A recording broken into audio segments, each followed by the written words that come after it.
speaker is Professor Gordon Whittaker, who is a professor of linguistic anthropology and the anthropology of the Americas at the University of Göttingen. According to his bio, he is Australian. With a BA from Brandeis University in Mediterranean Studies. He got his PhD from Yale in cultural anthropology, where he wrote his dissertation on Zapotec hieroglyphs, and this is in fact a dissertation that I read thoroughly and used quite a lot in my research, so I highly recommend it. He has a second doctorate from Tübingen, Germany, in the anthropology of the Americas. Among his many research interests, Gordon specializes in writing systems, endangered languages, Algonquian languages, and linguistics, and Central Mexican glyphs. The title of his talk today is The Identities of Ixtlilxochitl, Navigating the Social Cultural Currents of New Spain. Please join me in welcoming Gordon Whittaker. Thank you very much. Quickly load the talk.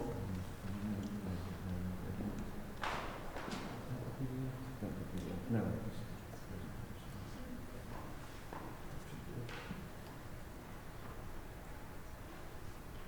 Yes. Thank you very much. Okay. Actually, the slight disadvantage, I didn't quite realize that the thrust of this meeting is more towards the texts produced by these chroniclers rather than what made them what they are. So my emphasis lies more in the making of Ixtlilxochitl than in his production, but we'll see how that develops.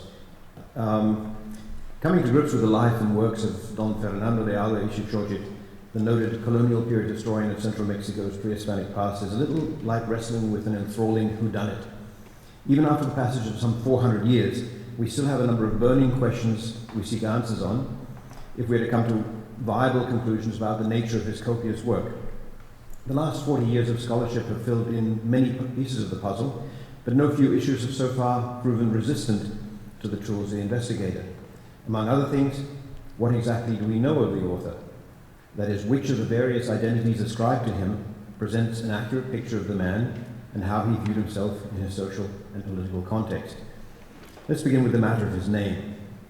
In the higher nobility of New Spain,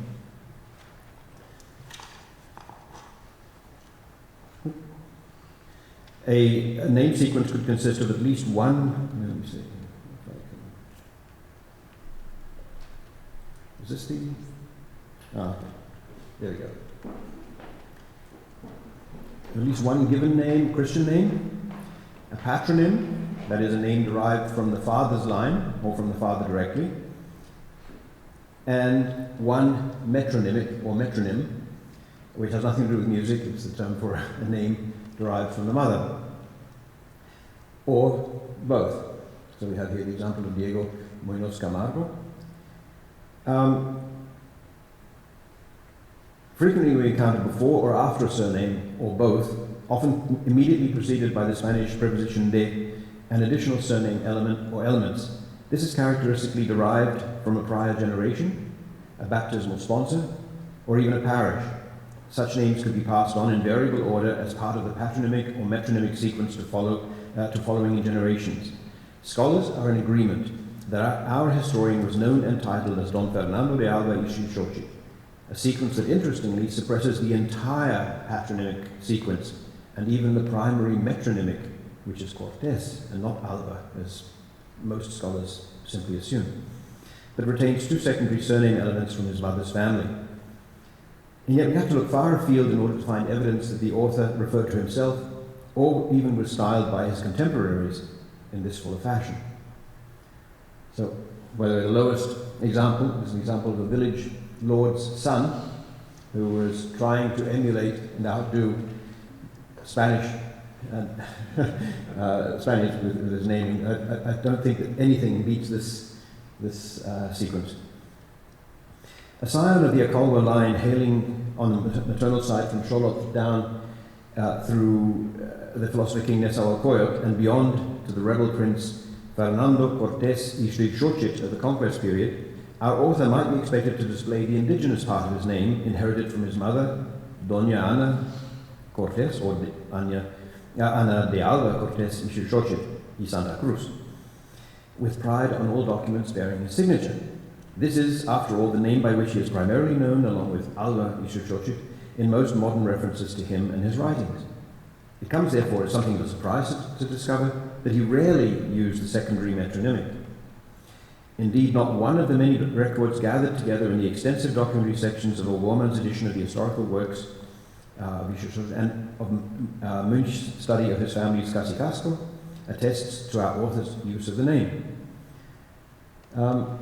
In all cases, he simply signs with his mother's other secondary metronymic, de Alba, or one of its orthographic variants, de Alba with a B, d'Alba, and never with his secondary patronymic, de Peraleda, or with its primary metronymic, Cortés. Furthermore, with rare exceptions, all documents drawn up during his adult lifetime refer to him as de Alba. I'll get to that now. The earliest document that names the future historian is the testament of his grandmother, Doña Francisca Verdugo, which is dated 1596. In it, her teenage grandson is called Hernando de Peraleda Ixqui Xuchitl, the son of her daughter Ana Cortés and of a Spaniard, Juan de Navas Pérez de Peraleda, usually known as Juan Peraleda. There are a number of interesting features here. Firstly, the youth is referred to as Hernando rather than Fernando, the latter being the variant by which he is almost universally known in later documents signed by or referring to him. Secondly, his primary surname here is de Peraleda, which, as we should expect, is inherited from his father rather than de Alba from his mother. Thirdly, his secondary metronym, here given as Ixqui Xuchitl, is not a mere scribal error or inaccuracy for the expected Ixqui Xochitl. It is meaningful in itself. There's a white-flowered Bureria Juanita. I haven't the foggiest idea what that looks like, but I'll take it on face value. Versus Ixqui Xochitl, which is variously translated but is generally regarded as a kind of vine. And is an indication that someone with a good knowledge of Nahua misheard the actual name. This someone was probably the interpreter, Francisco Rodriguez, or perhaps the scribe Jerónimo de los Reyes.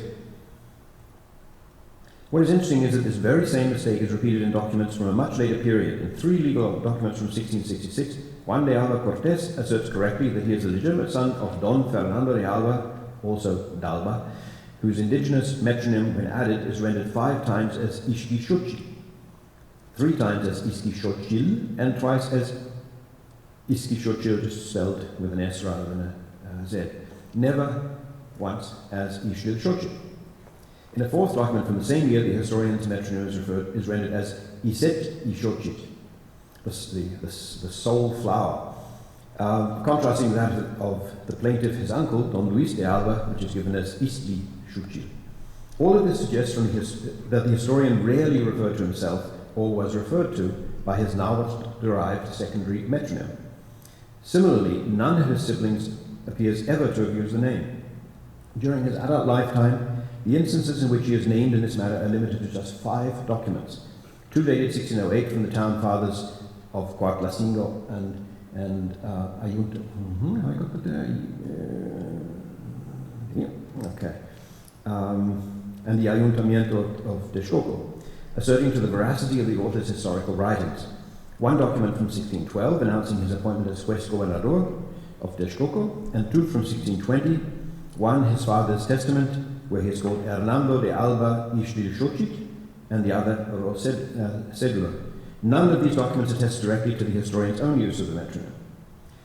The historian's primary metronym, Cortés, which he passes on to his descendants, is never or almost never attested during his lifetime. The one exception appears to be the above-mentioned statement of endorsement signed by the town fathers of Coatlacingo and Otumba in 1608, where he is named Don Fernando de Alba Cortés in the title, contrasting with Don Fernando de Alba Ixqui Xochitl twice in the body of the document. O'Gorman considers the metronym Cortés an error, as can be seen by the fact that he follows it by a parenthetical sic. If one demonstrated that the title of the endorsement was added at some date after the document was drawn up and signed, there would be reason to question the appropriateness of the metronymic in this early context. Unfortunately, the editor fails to explain or defend his negative stance. The first unquestionable attestations of the primary metronym, in lieu of or together with his indigenous metronym, do not occur until long after the author's death, in a testamentary record of 1680 set down by his widow Antonia Gutierrez, in which he is called both Don Fernando de Alba Cortés and Don Fernando Cortés de Alba, and in judicial proceedings from 1683 involving testimony by Don Felipe de Alba Cortés, cacique of San Juan Teotihuacan, in which the long-deceased writer is called Don Fernando Cortés Islil Chuchil. It should be noted that the author's descendants continued to carry the name de Alba Cortés down through the generations almost to the present day. The last bearer of the name combination would appear to have been Luis de Alba Cortés Alarcón, who died at the age of 105 in 1953, when I was 2 years old. Thus, I would appear that our historian was known by one name sequence during his childhood and adolescence, Hernando de Peraleda Ixtlilxóchitl, and by another during his adult lifetime and beyond, Don Fernando de Alba Cortés, or Cortés de Alba Ixtlilxóchitl, with each of the metronyms omissible as in standard Spanish practice.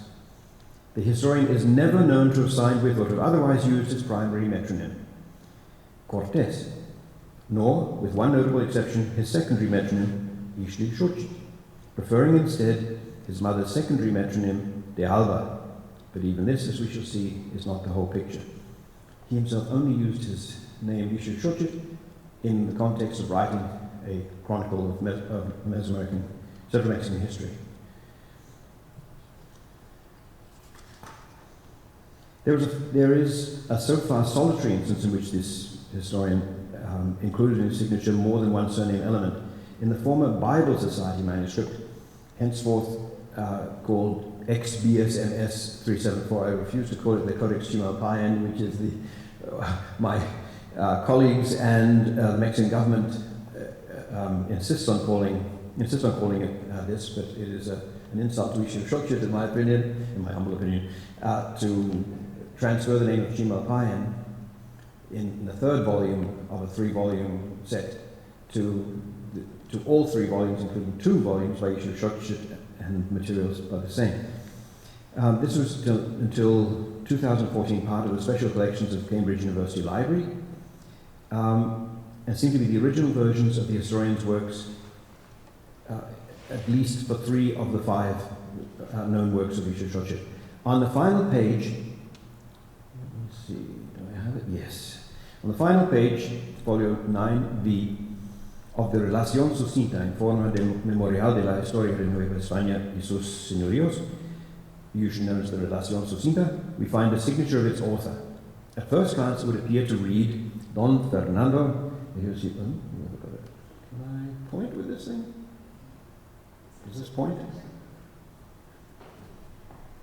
Oh, just too obvious.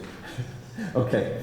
As you can see, the Ixtlilxóchitl part is no problem. It's quite recognizable. And the Don is also quite nice and legible. But there is some confusion here. It would seem to read Don Fernando, or Don F. Do Fernando de Alba Ixtlilxóchitl. This is clearly what the great Italian scholar Lorenzo Borrolini Berarducci thought, and it is his 18th century transcription of the text that forms the basis silently for all later copies and editions by O'Gorman and others. That's one of the bad things about editions up till now. They don't tell you where they get what from, and there are many copies, and this means one can't do a historical analysis and textual analysis of the material, only a content analysis. And in O'Gorman it reads Don Fernando de Alba Ixtlilxóchitl without any further comment. For no immediately evident reason, the signature at the end of the Relación Sucinta has been written over, as when one retraces the strokes and curves of a word in order to emphasize its contours, much as we do typographically with bold print. The effect is a stronger, yet less elegantly traced signature in darker ink. A closer examination, however, reveals why this was done. Between Don Fernando and Ixtlilxóchitl, a change has been made to the name. Neither the original nor the alteration reads de Alba. The final sequence presents us with what was first ordered to Dalba, to which a superscript E was added as an afterthought in order to suggest the name's unelided form De Alba. The fainter lines beneath yield, by contrast, De Navas, reflecting the De Navas in his father's name inherited from the latter's mother. This patronymic element crops up in the names of his elder brother, Don Francisco de Navas Quetzalmamaritzi, as his father calls him in his testament, or Don Francisco de Navas y Peraleda, as his mother styles him in her own. By the way, that so that you can actually read what he'd written there. This is a very interesting document which he's struggling to address appropriately the viceroy in order to gain favors for his family, and so it's entertaining, but it's an honest attempt at hitting the right tone to the viceroy. You see that he constantly struggles with the appropriate address for the king, and is unsure quite how to end off. Who kisses your feet, man? No, kisses your hands. That's my favorite passage in all of Isha Shochit. But anyway, so his dignity would not he would not lower his dignity to kissing the feet of the viceroy. Probably he knew the viceroy well enough for that. Anyway, so where was I? Yes.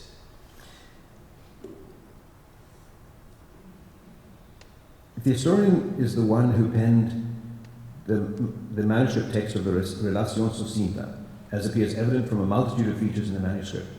Then the alteration must include a conscious decision to change his name. 3 of his 9 siblings are stated by their parents to bear the name De Navas, inherited from his father, while 4 are called De Alba, inherited from his mother.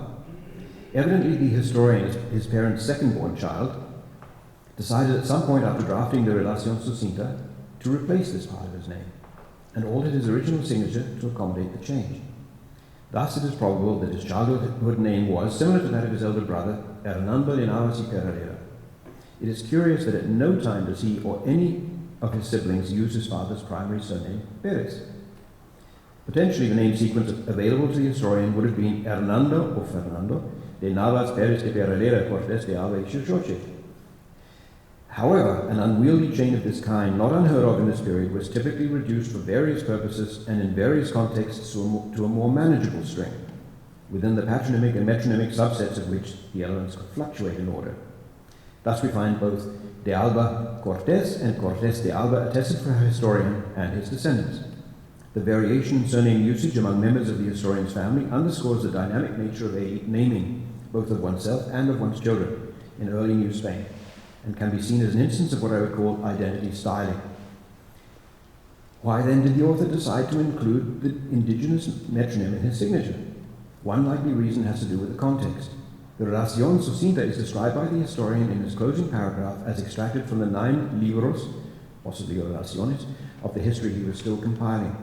From a comparison of the contents, it has been argued that he was referring to the text known as the Compendio Histórico del Reino de Texcoco, usually referred to as the Compendio, which in its completed form consists of no less than 13 relaciones.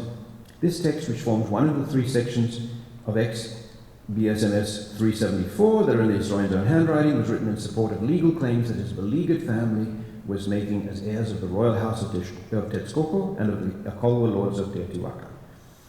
Including his Nahuatl-based metronym in his signature was a clear way of underscoring his direct descent from Ixtlilxochitl, king of Texcoco and father of Nezahualcóyotl, and from Ixtlilxochitl, the Acolwa prince who became a key ally of Hernán Cortés during the conquest of Mexico. In honor of his achievements as a scholar of Central Mexican Nahua history, and also for brevity's sake, he will be referred to henceforth as Ixtlilxochitl. I will not call him Alba Ixtlilxochitl. There's been an assumption that the Alba in the sequence Alba Ixtlilxochitl is his father's surname, which it is not. Now, we shall come to the question of the ethnicity, which is not just a question of what was on his passport, but is a little bit more complicated. We may now have a better understanding of his name politics, but do we have any way of judging how he perceived and presented his ethnic identity? It is an almost unanimous tendency in the academic literature to characterize the historian simply as a mestizo or as mesticized, and various far-reaching conclusions are usually drawn on the basis of this characterization. Most scholars use the rarely defined term mestizo generically to mean person of mixed indigenous and Spanish origin. This generic usage is not in itself entirely incorrect. The noun is, after all, derived from the verb mestizar, to miscegenate, and is related to the general term for miscegenation, mestizaje, which is applied to all categories of interracial breeding. Nevertheless, it oversimplifies a more complex situation, and as we shall see, it falsifies the manner in which Isha Shochit and his family saw themselves and were seen at the time. In one recent study, Isha Shochit is introduced to us as a mestizo historian from Texcoco, but in reality he was neither a mestizo nor from Texcoco. Such use of the term mestizo is inexact, even anachronistic, and reflects more modern than colonial usage, including attitudes and assumptions about race in the contemporary US and Mexico. 16th century New Spain, particularly its heartland, employed a number of terms to categorize and stigmatize race, and mestizo was just one of the convenient pigeonholes for classifying those issuing from miscegenation. The offspring of marriage between a Spaniard and an Indio or India was indeed a mestizo or mestiza, in the narrow sense. But if a mestizo or mestiza married a Spaniard, the resulting child was known as a castizo or castiza. Technically speaking, Isha Shochit, as the son of a Spaniard and a mestiza, was a castizo. Virtually alone in the scholarly literature up to now, Kathleen Ross and Rocio Cortés correctly state this fact. I should mention that in the last couple of years that is changing. Furthermore, if a castizo or castiza were to have children with a Spaniard, the classification scheme would come full circle, and the offspring would be regarded as Spaniards. Isha Shochit not only had a father and grandfather who were Spaniards, but at least a couple of his siblings had Spanish spouses, probably he himself, which means that the family generation preceding his own, the one in which he and his siblings lived, and the one that followed them, included Spaniards and Spanish in-laws. Thus, they were a Spanish-oriented elite. Indeed, from more than one point of view, a Spanish elite. I know this is a heresy, but I'm saying it anyway. But at the same time, heirs to indigenous nobility, to the house of Teotihuacan, of which his mother and elder brother presided. This would make them, viewed as a family at the time, every inch as Spanish as the Condes and Duques de Moctezuma have been from the colonial period down to the present day in Spain. Racial and societal classification was not simply an automatic technical matter. It was often dynamic, influenced by a variety of factors such as where one lived, for example in the capital or in an outlying parish, with whom one associated, how one was employed, and by the entire complex of familial, social, and political relationships in which an individual moved. By the end of the colonial period and the beginning of the national era, the three-way distinction between Spaniard, castizo, and mestizo seems to have lingered on only in Mexico City. It is likely that a castizo elsewhere, and even in the early colonial period, was often subsumed under a Spanish or mestizo identity, depending on the circumstances. For this reason, additional evidence is required in order to judge the status of our historian. There are two ways we can go about determining this. One way is to look for documents, ideally legal papers, referring to the status of the family. The other is to examine statements made by Isha Shochit himself in his writings. We are fortunate in having both. Indeed, we have sworn testimony by the historian concerning the status of his family. This is found in the judicial proceedings of 1643 on the question of whether the descendants of Juan Grande, who was the historian's grandfather and a Spaniard, are also Spaniards. The investigating judge, Almirante Don Andrés de Urbina Eguiluz, sought to interrogate witnesses on the matter. In his own statement on October 13th of that year, Isha Shochit defends the Hispanic status of his family somewhat obliquely, emphasizing no siendo indios los herederos, the heirs being no Indians. And a few sentences later, se ha de entender no siendo de indios los dichos herederos, justifiably since the said heirs are not Indians. The following day, the admiral signed a judicial decree for the purpose of gathering information on how the heirs are Spaniards. He sought in particular documents backing the claim that the heirs to the said Juan Grande, who now possess the lands, are all this is a quote, are all Spaniards, as a Doña Ana Cortés, daughter of the said Juan Grande, who was married to Juan Pérez de Guerrera, Spaniard, deceased, whose marriage produced children who are and whose descendants and heirs are all Spaniards. The first witness, Diego Delgadillo, a Spanish farmer and resident of Isha Shochit's hometown, San Juan, Teotihuacan, began his testimony by naming Fernando de Alba, his parents and siblings, all of whom he has, quote, always regarded as Spaniards, which they are, along with the sons and daughters who have married Spanish men and women. The said Ana Cortés has given each one their legitimate share of the inheritance in lands and fields, unquote. The next to be interrogated was Jerónimo Martínez, a Spanish scribe at the court of San Juan Teotihuacan, who testified in similar fashion that, quote, the aforesaid sons and daughters and the offspring that some of them have had and have at present, grandchildren of the said Juan de Peraleda and his wife, and great-grandchildren of the said Juan Grande, are all Spaniards, descended from such, regarded and held as being such Spaniards. The third to give testimony was Juan de Chaves y Soria, a Spanish resident of San Juan. Unlike his predecessors, Chaves argues that since the mother of Ana Cortés was in India, all the, quote, the aforesaid children of the said Doña Ana Cortés are ultimately castizos, unquote. For him, it is not the collective identity of the family, but rather the technical classification of the individual that is salient.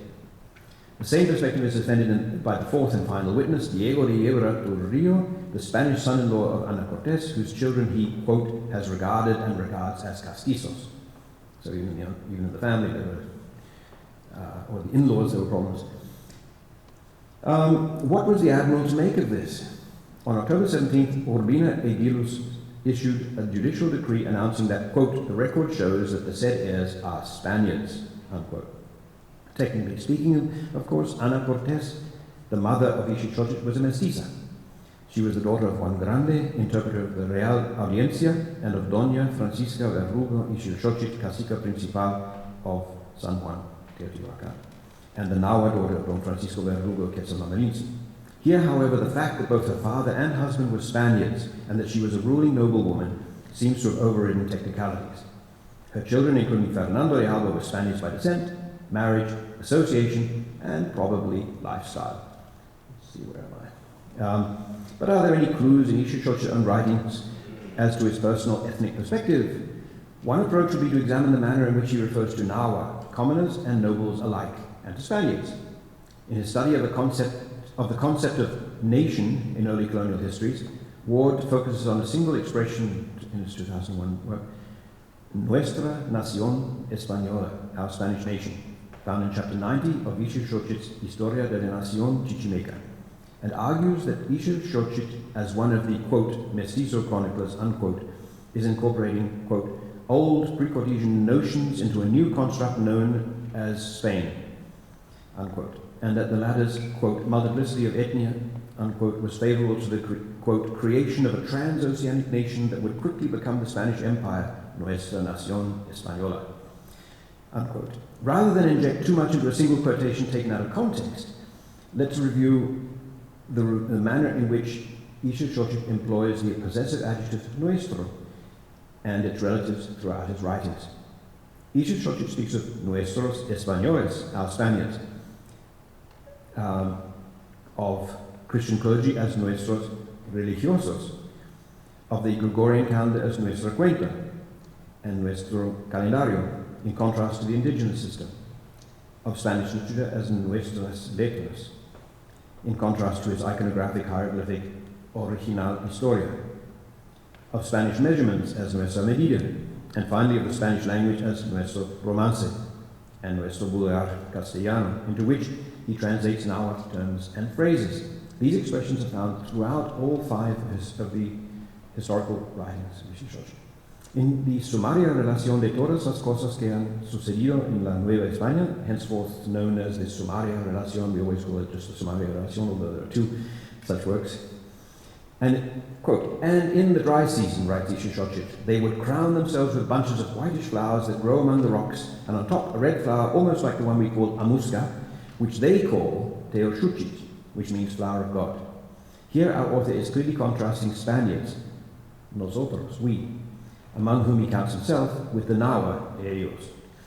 A similar contrast is made when he describes the four councils of Texcoco in his Relación Sucinta. Quote, the first was governments, where there were many people charged as officials for every matter, 6 nobles and 6 commoners, as among us there are judges, courts, sergeants, secretaries, and other royal officials, and a president. When recounting the history of the Spanish arrival in Mesoamerica and of their fateful march on Tenochtitlan, Ixtlilxochitl counts himself with the invaders, even before they have reached central Mexico and gained Nahua allies. Indeed, from the time of their first landfall. Thus, in his monumental final work, the Historia de la Nación Chichimeca, he relates how the Maya on the island of Cozumel informed Cortes that, quote, towards Yucatan there were also bearded men like ours, unquote. Ixtlilxochitl recounts a battle in the Potonchan area shortly afterwards and remarks, quote, 60 Spaniards were wounded, though afterwards there were peace talks between our men and the natives, unquote. Nevertheless, while Ixtlilxochitl consistently aligns himself with the Spaniards in contrast to naturales, the natives in general, that is, excluding explicit references to lords and nobles, this is important, and to Masehuales, commoners in particular, this is the contrast. There was one context in which a three-way distinction, Spaniards, Acolhuaque, Mexica, and other groups, emerges.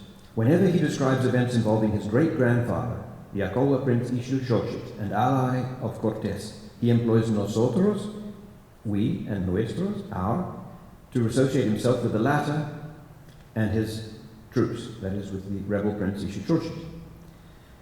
As in the following casualty report, quote, many of our men and 2 Spaniards died, unquote. The same is true of references to his noble relatives and ancestors.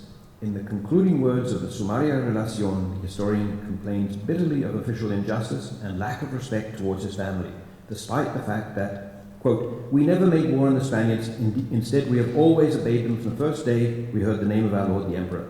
And being, as we are, lords and natives, and senior to Mexico, and being the best Indians of New Spain, and those most entitled to be lords of what we had, all the towns and lands and authority that we had have been taken away from us, and they have only left us the principal city of Texcoco.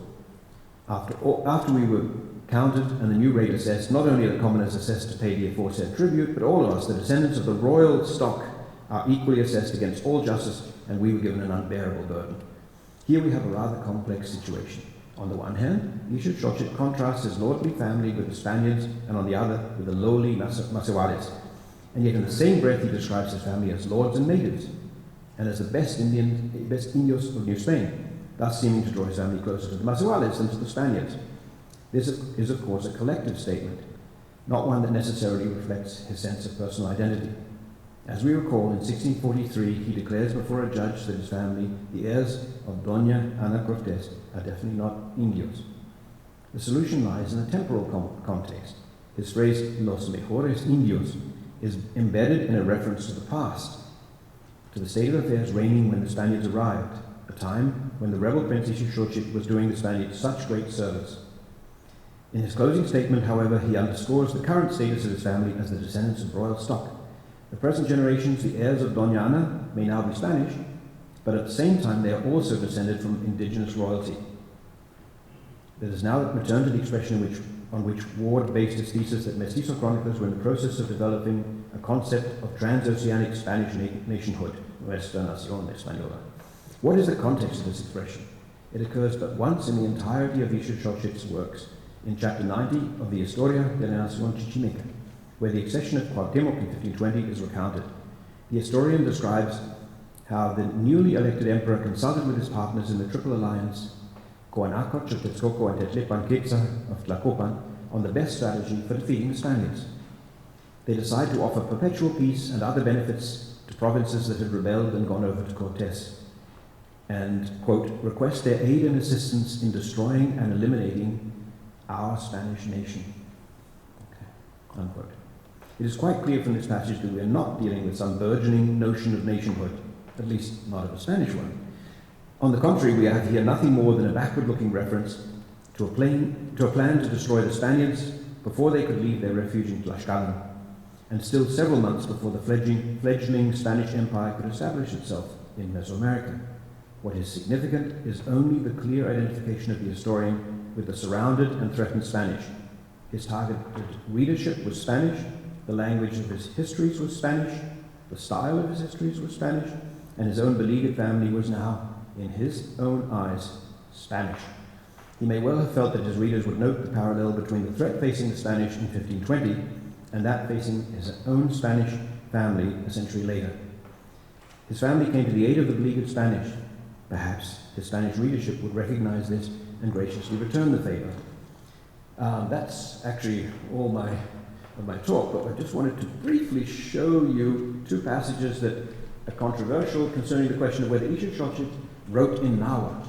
This is a commonly repeated statement which is I think, completely wrong. Here you get the impression that he grew up learning the language so he's a fluent speaker. It certainly looks that way. But knowing the language, you can know a language in a number of ways and to different degrees. In this particular quote, he says, "Others tell made-up fables as if the words were real and true, and others without understanding well the language, or what the elders tell them, as has happened to me many times with the natives." This is a very important statement. It's a very honest statement, indicating that not that he does not speak Nahuatl, but that he does not speak Nahuatl to the level that he can clearly understand and converse with elite elders on the subject. It's a very nice quote, I think. I regard Isha Shoshit as basically a very honest historian. He is also one of the few that lists painstakingly his sources. Here we see features which indicate his Nahuatl was not quite on the level of the elite nobility of his time. Aslanecas is a Hispanicism on the basis of a presumed Nahuatl Aslaneca, which doesn't exist and couldn't exist. The proper derivative of Aslan is Azteca. He refers to Tlaloc, the rain god, as Tlaloc at one point in his histories, and at another point he calls him Tlaloc, which is not possible in Nahuatl. Now, to get to the same passage that Andrew was referring to a moment ago, by coincidence we both were homing on this, the Mestica or Metztica term, it's actually Mestica in the manuscript, is actually dialect. For Moyetztica means just simply is in the reverential form. But it's not elite Texcoco Nahuatl, but it's Teotihuacan dialect for the same. So he learned Nahuatl, as he said, among the natives, not schooled by Sahagún or others. He simply grew up playing with Nahuatl speakers and associating with Nahuatl speakers. In the quote that we saw about all things visible and invisible, he contradicts himself in the form for is seen. Mitta, which in elite Nahuatl was Motta, it's not wrong as such in the form Mitta, it's simply not standard Nahuatl. And Atmota is correct in this form, it doesn't have to be Atmo. So he's fluctuating. And every time he gives a large number, he's wrong. Every single time. And he's struggling. I mean, it's also the case with modern Nahuatl dialects. They shift to Spanish.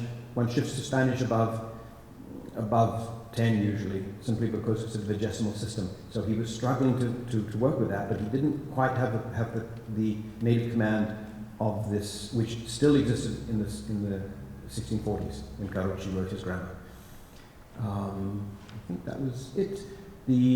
This is the passage, and this is my reconstruction of the actual Nahuatl. And the 9, I would also disagree on the 9 layers. I would agree with you that this is a nice parallelism with European thought, but it is also strongly Mesoamerican. There are 13 heavens or 9 heavens, but he's of course bringing it in because of the European connection. Yes. Okay, so that's that. And the hieroglyphs of Isha Shoshit, you'll just have to wonder what I was going to say there.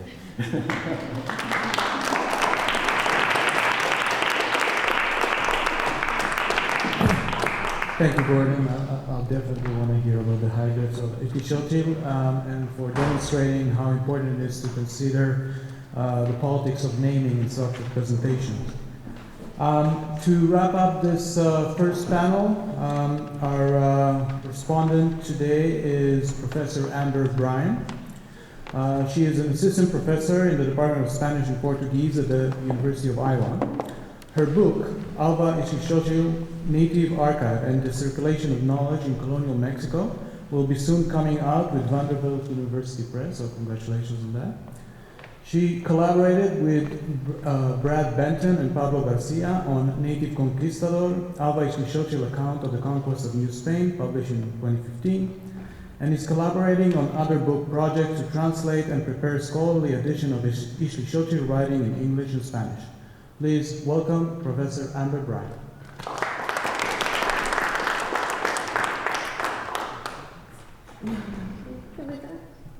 We should go back to the hieroglyphs, not to move on to the keepers quite yet. I'm sure you all have questions that you'd like to give to, and I need to give to our presenters to enhance the discussion and dialogue. And I promise to be as efficient as possible in my response so we can get to that discussion. But hopefully I can add a little bit more context to what we're talking about today. First, I'd like to thank Andrew for organizing this event in such a lovely setting. I could just sit here all day and talk about all sorts of wonderful things, as we're going to do. And for inviting me to serve as a respondent for these two papers. I met Andrew in 2007. He had organized a summer workshop at the Newberry Library, which he called European and New World Forms of Knowledge. It was a wonderful experience and tremendously helpful in my own work. There are pieces of that conversation that I feel we'll continue working on today. Our charge at that point was to, and here I had to dig around in my files to try to find the description of the event, which I found.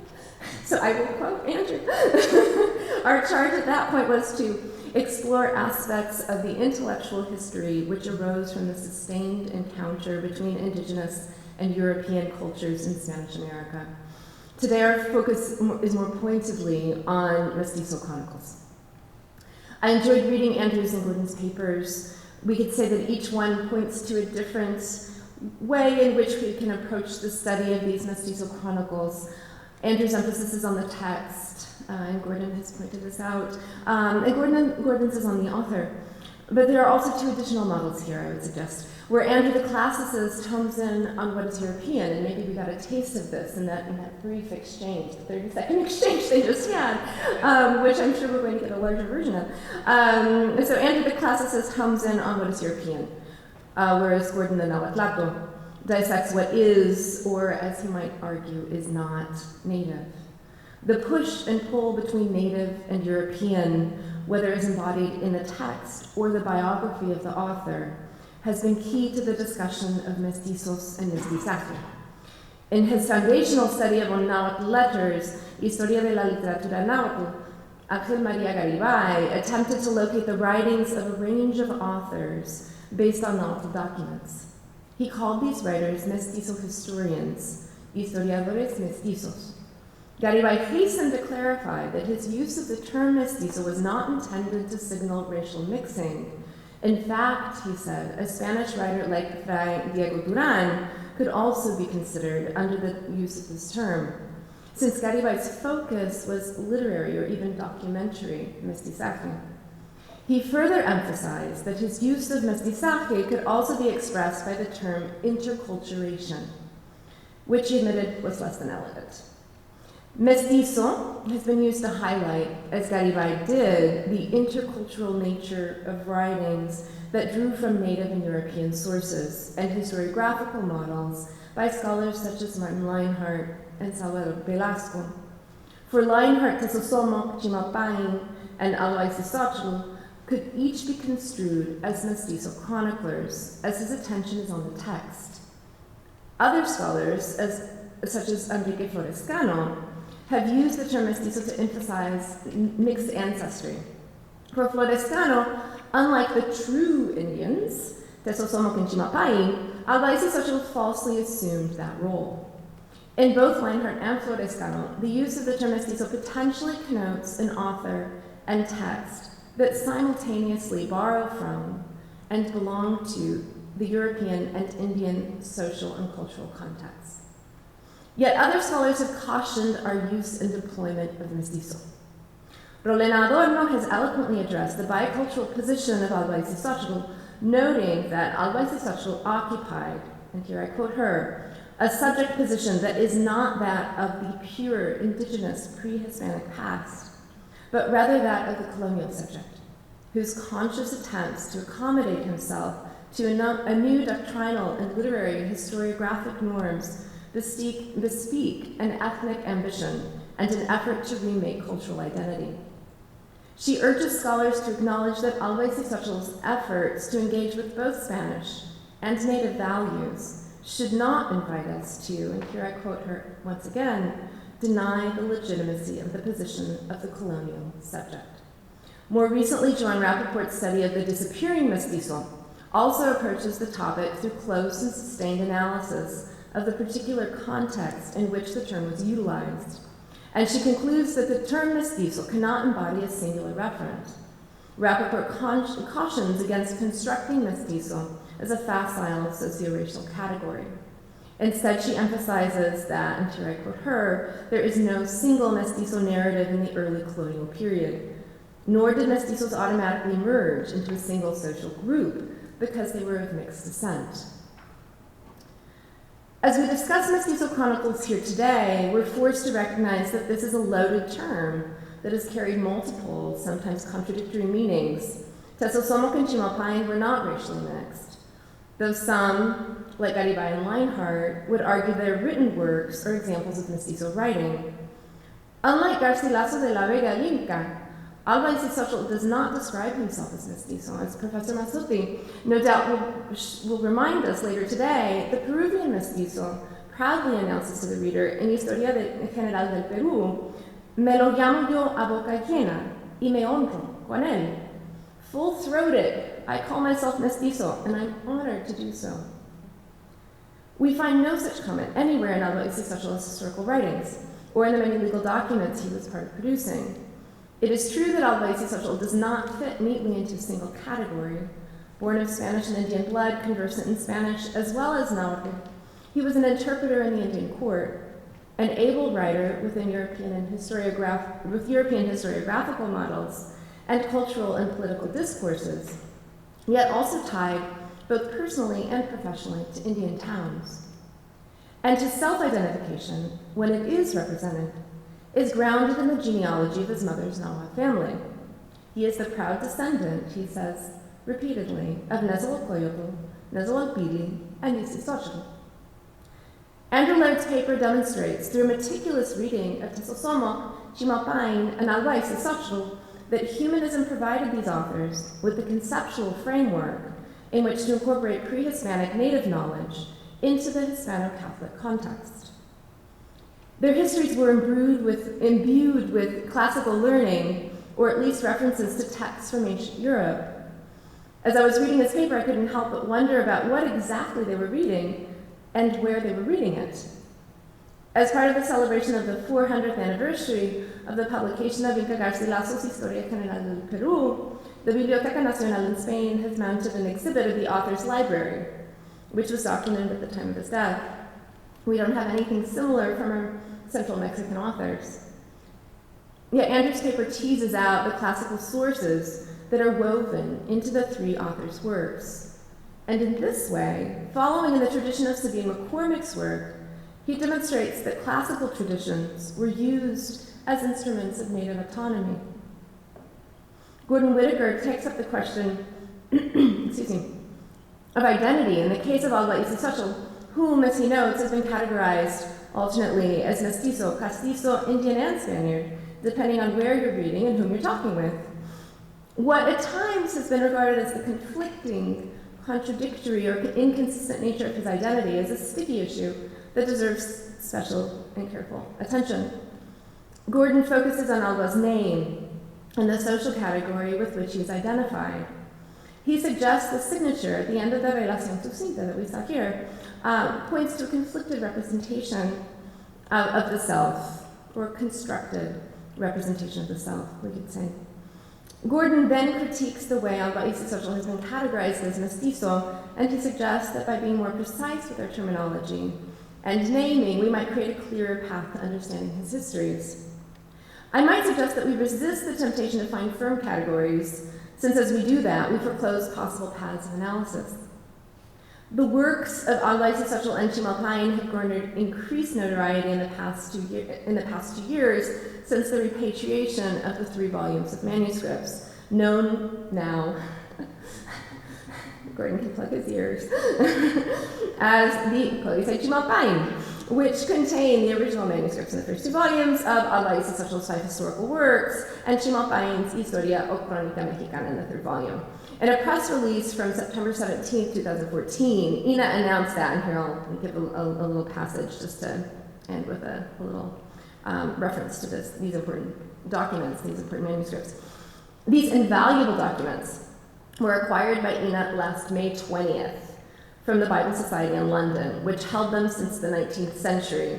Their acquisition builds the Mexican bibliographical patrimony and represents the first repatriation of a foundational document for the nation, an example of the country's historical and cultural patrimony. These materials are tightly linked to a tradition of patriotic historiography and the construction of national identity, even in the 21st century.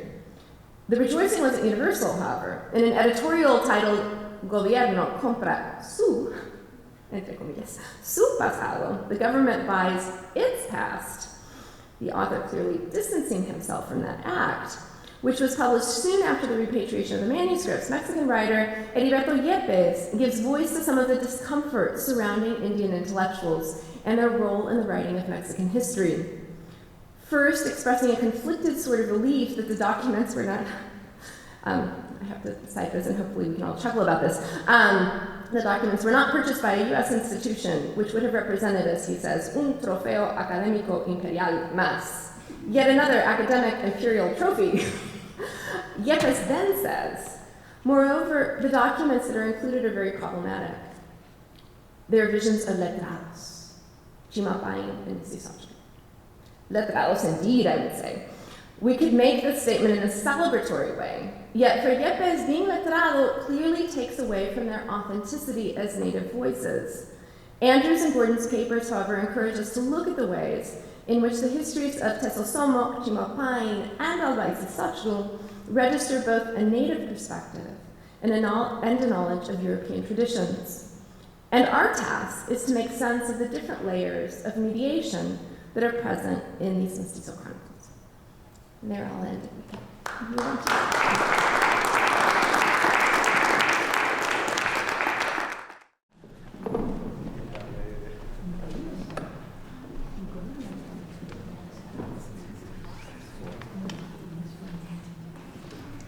In the second session of today's symposium, we will be moving south to the Andes.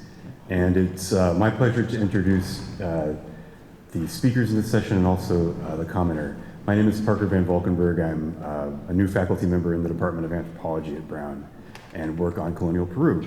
Our first speaker is Professor Jose Antonio Mazzotti, who is Professor of Latin American Literature in the Department of Romance Languages at Tufts University, as well as President of the International Association of Peruvianists. His work spans scholarship on contemporary Peruvian language and literature, including the 2002 book Poéticas del Flujo, Migración y Violencia Verbales en el Perú de los 80, and recent research on the revitalization of the Isconahua language, and a rich series of books and essays on mestizo writers in the colonial Andes. In particular, El Inca Garcilaso de la Vega, these books include Incan Insights, El Inca Garcilaso's Hints to Andean Reader, I've strung together the names of your very distinguished series of publications here. His other books include Renacimiento Mestizo, Los 400 Años de los Comentarios Reales, Creole Subjects in the Colonial Americas, Empire's Texts, Identities, and Agencias Criollas, La Ambigüedad Colonial en las Letras Hispanoamericanas. His talk today will be entitled Discursive Interference and Mestizaje, El Inca Garcilaso within the corpus of Andean Chronicles. Please join me in welcoming Jose Antonio Mazzotti.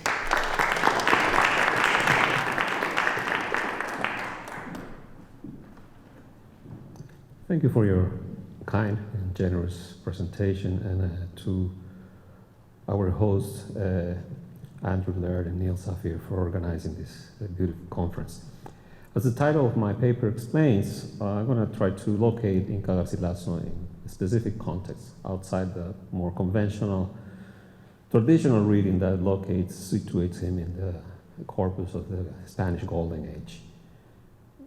I don't mean to deny that, but I want to open a window to see something else. So this paper focuses specifically on the interference of the Quechua linguistic and discursive system in a few Andean chronicles, the Relación de los Quipucamayos, the Suma y Narración de los Incas by Betanzos, and Instrucción by Tito Cusi Yupanqui, written before El Inca Garcilaso's royal commentaries, whose first part came out in 1609, in order to study how the Cuscan historian's work fits within the general corpus of Andean chronicles. The royal commentaries has traditionally been assimilated to the Spanish Golden Age as a masterpiece of late Renaissance prose. Without denying the obvious literary genealogy of many parts of the royal commentaries, I will show how the bifolded cultural background of the author and his knowledge of the Quechua language allowed him to choose a specific literary topoi that were analogous to some features of the historical system of narration of the Inca royal court. I will begin by briefly describing some of the specific characteristics of the Cuscan discursive tradition. According to the chronicles, when an Inca assumed the throne of the empire, he would order professional singers to compose a history of his ancestors, praising the accomplishments and merits of his father, his immediate family, and all the previous rulers related to him. The descendants of the new Inca, whether rulers or not, would continue the tradition. Apparently, such historical songs had ritual purposes and were performed at certain religious festivals through recitations and chants, not unlike live performances today. A better understanding of the principal features of this ritual chanting can help to establish its relevance to the royal commentaries. Several authors from the period, including Juan Díaz de Betanzos, as I mentioned, also Pedro de Cieza de León, and Bartolomé de las Casas himself, present good descriptions of the discursive practice of historical songs. It functioned not only as a system for recording history, but also as a manipulative device with the immediate goal of modeling social behavior. As Cieza de León points out, quote, "Those who knew the ballads sang very loudly to the Inca, looking right at him, about what his ancestors had done. And if one among these kings happened to have been remiss, a coward, vice-ridden, or a loafer who failed to swell the empire's coffers, the singers would order that this wastrel be remembered very rarely or not at all.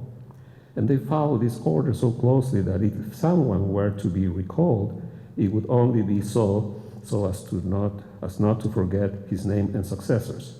But everything else about him was kept silent, with no singing of the songs that were sung about the good and the brave." Clearly, official Incan history was highly selective. It made use of a system of recitation that Cieza calls ballads or romances, possibly because of the verse recurrences that aid in memorization and are common in this type of epic, with quotation marks, epic discourse. As Francisco Lisi has noted, however, the characteristics of this narrative form and its method of delivery suggest it is fundamentally different from the epics of classical Greece or medieval Spain. In terms of this hypothetical Incan epic genre, we must acknowledge that the songs are not European-style chansons de geste or epic ballads, but serve instead as only one part of a broader and more complex ritual context.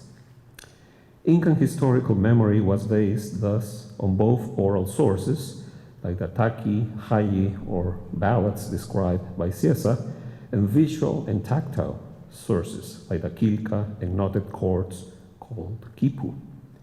The particular configuration of this system of historical recording may have filtered some Andean texts written during the early colonial period. In particular, I will focus on 3 key texts from the first decades after the Spanish invasion of Cusco in order to locate interferences from the purported oral Quechua sources. The texts I refer are La Relación de la Descendencia, Gobierno y Conquista de los Incas, written in 1542 but only published in 1891, which a group of record-keeping Incan elders called the Quipu Camayoc, or Quipu Camayos, literally means those who take care of the quipus, composed for Governor Vaca de Castro. The second text, as I mentioned, is the Suma y Narración de los Incas by Juan Díaz de Betanzos, written between 1548 and 1556, but only published in 1880. And third, the Instrucción, also known as Relación de la Conquista del Perú by Tito Cusi Yupanqui, the penultimate Incan ruler in exile, dictated and transcribed in 1570, but published in 1880. In each of these texts, one can find the contact points between the Cuscan historical accounts, which served as a primary source, and the written Spanish into which they were transcribed. The transcriptions, no doubt, present interpolations, additions, and omissions that are typical of the new semiotic system of alphabetic writing in Spanish and within Spanish historiography. For even if one assumes that the aforementioned songs or ballads constituted the likely genre on which some chroniclers based their texts, there is no way that they could have faithfully reproduced these ritualized chants in the Spanish written versions. The latter would have been subjected to very different formal rules and a totally different understanding of history.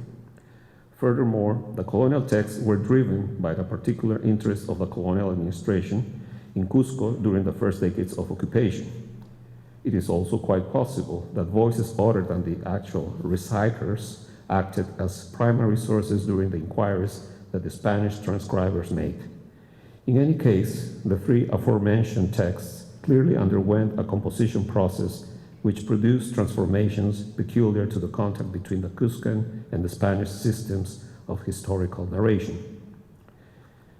Written in 1542, the Relación of the Quipu Camayos, or historians and tellers of the truth, as they call themselves in the text, recounted about the Incan past. They based their versions on the quipus, the accounts by knotted rope that each Andean pueblo under the Inca regime had to keep as a record of collective memory. As stated in the text, all the former Incas had their Quipu Camayos, and thus were recorded the origins and principles of their reigns, as well as the climate and events which occurred under each of these lords.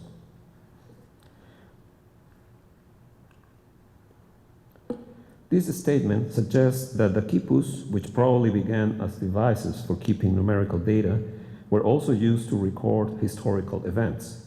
In other words, the knotted accounts represented more than just a numerical count of goods acquired, stored, or offered as a tribute.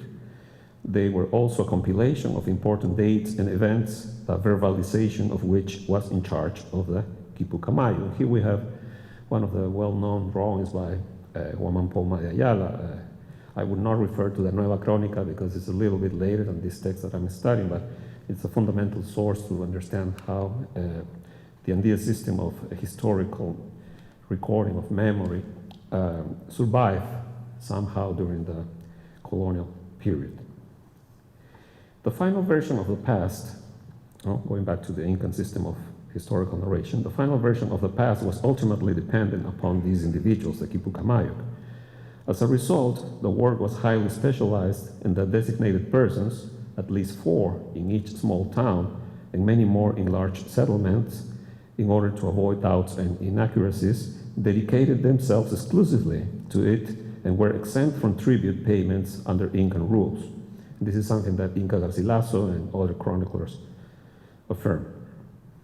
The narrative in no way presents itself as having come straight from the mouths of the Quipu Camayo. Rather, it assumes a process of dubbing in which the original information is assimilated into a broader text. This does not mean that there is no infiltration by the voice of the four elders, as seen in the text narrative organization and in the extolling of one branch of Incan nobility over others. The narrative does show blatant favoritism towards Huáscar Inca and his brother Pauyo Tupac Inca, a principal ally of the Spaniards during the invasion, and also during the subsequent rebellion of Manco Inca. It is not a coincidence that the title of the text is Relación, a term that links the narrative to the colonial genre of accounts for services rendered. Recording one's accomplishments in such a way was a characteristic means of making claims and gaining favors from the Spanish court.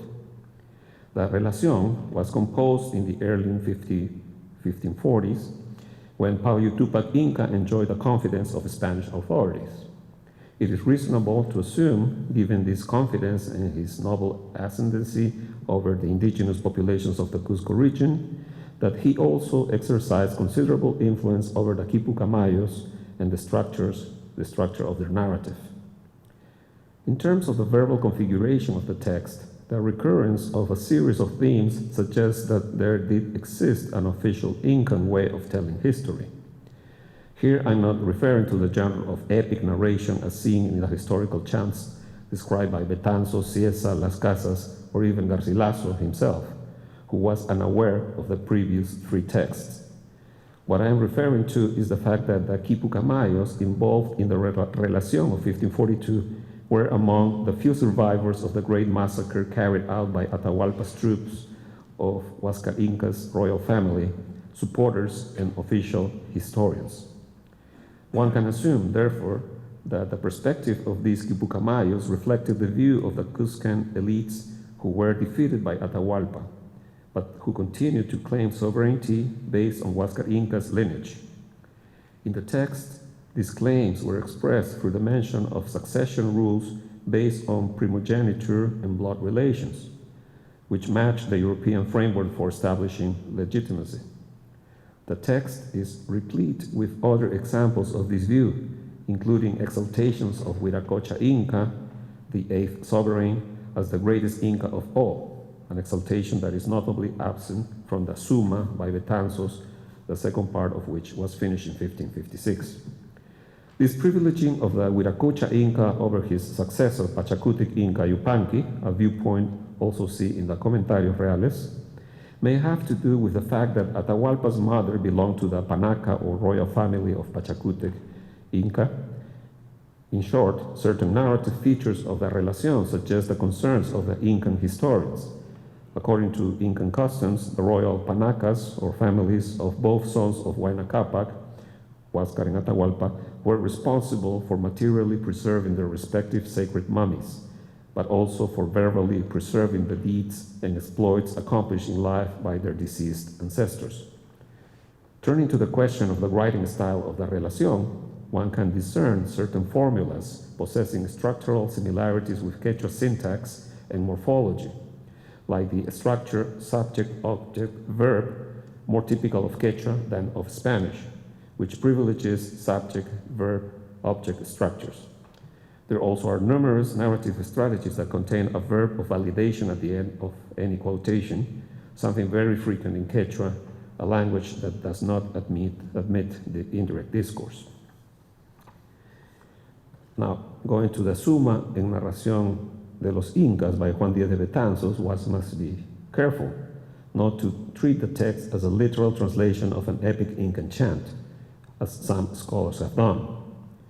Given the many traces with Betanzos' text of an oral Quechua source, it is little wonder that scholars have found literalness in the text's relationship to its supposed provenance. There is indeed a recurrent echo of an original voice that directs itself to a listening public. This can be heard in the many instances when the narrator introduces previously mentioned facts or arguments with phrases like, "as you have already heard," or "as the history has been told you." In the dedication to the Viceroy Antonio de Mendoza, who commissioned the work, the text reads, quote, "In order to be a true and faithful translator, I, Betanzos, must preserve the manner and the order in which these natives speak," unquote. However, a few lines later, the narrator adds, "In this piece of writing, Your Excellency will at times have to use his eyes carefully, because although the book is not complicated, it took a great deal of work to complete. That is mostly because I did not translate and compile it from one informant only, but from many, and from among the most elderly and trustworthy natives that I found," unquote. Such references to a self-conscious process of writing and other references to a volume and later to a book indicate the participation in editing of the first person narrator throughout the text, even if this presence is not always wholly transparent. Notwithstanding the statement in the dedication that Betanzos has been ordered to translate the account as it was given, there are a number of passages in which the voice of the dominant colonial subject explicitly appears. At one point, for example, this voice states that Indians resort to what it calls mere childishness and vanities. With passages like this, it becomes difficult to sustain an argument about the absolute neutrality of the translator. There are many examples of such interventions in the text, that is, of comments which, though carefully measured, do offer evidence of a partially Spanish perspective exercised through an oscillating position in the writing itself. When he, for example, writes, "Here I write," or "We will speak," no? He constantly crosses this blurred boundary between literacy and orality. There is, however, a clear resonance from the oral source. For example, the separation between sentences and syntactic clauses is blurred, and the space between periods is prolonged by an abundance of adjoining conjunctions, very uncharacteristic of Renaissance style. These factors allow for changes in narrative voice to become less perceptible than would otherwise be the case. Swiss scholar Martin Lienhardt has pointed out that the sentences are coordinate clauses linked together without the use of connectors. This structure resembles the Quechua poetry tendency to group together short phrases containing 4 syllables each. The absence of punctuation marks facilitates both the unexpected introduction of passages directly quoting a historical personage, as well as changes in verb tense, which broaden the perspective on the time frame of events being related. These sudden variations can go undetected if a reader is only paying attention to the central argument of each chapter. These passages and others like them suggest an interweaving of writing genres, at least translation, history, and commentary, within the Suma y Narración de los Incas by Betanzos. The blending of influences helps to account for the plurality of voices emerging from the text. In order to further explore this important characteristic, one very much shared by the royal commentaries, was one must view the discourse embedded in Betanzos' work from a textual perspective. By this, I mean a perspective that encompasses the full complexity of the text in terms of both the play of voices which characterizes it and the thematic and formulaic elements relating to its oral source. Well, here's a production of the Suma by Betanzos in its first edition by renowned Spanish bibliographer Marco Jiménez de la Espada. No, I should just add that Betanzos was a Spaniard, but he had full command of the Quechua language because of his marriage to Angelina Yupanqui, who was cousin of Atahualpa. So he married a royal of the Panaca or family of Atahualpa, and Atahualpa's family was closely related to Pachacutec, Inca Yupanqui. That's why this version of Incan history by Betanzos it's very different from others that are based on the account of different royal families. No? They were basically opposite in many respects. And now focus on Tito Cusi. Tito Cusi Yupanqui dictated his Instrucción in 1570. For this very reason, the text presents a dramatic style through dialogues that must be understood in relation to a type of epic chant that Lienhardt calls a ritual homage to the Inca.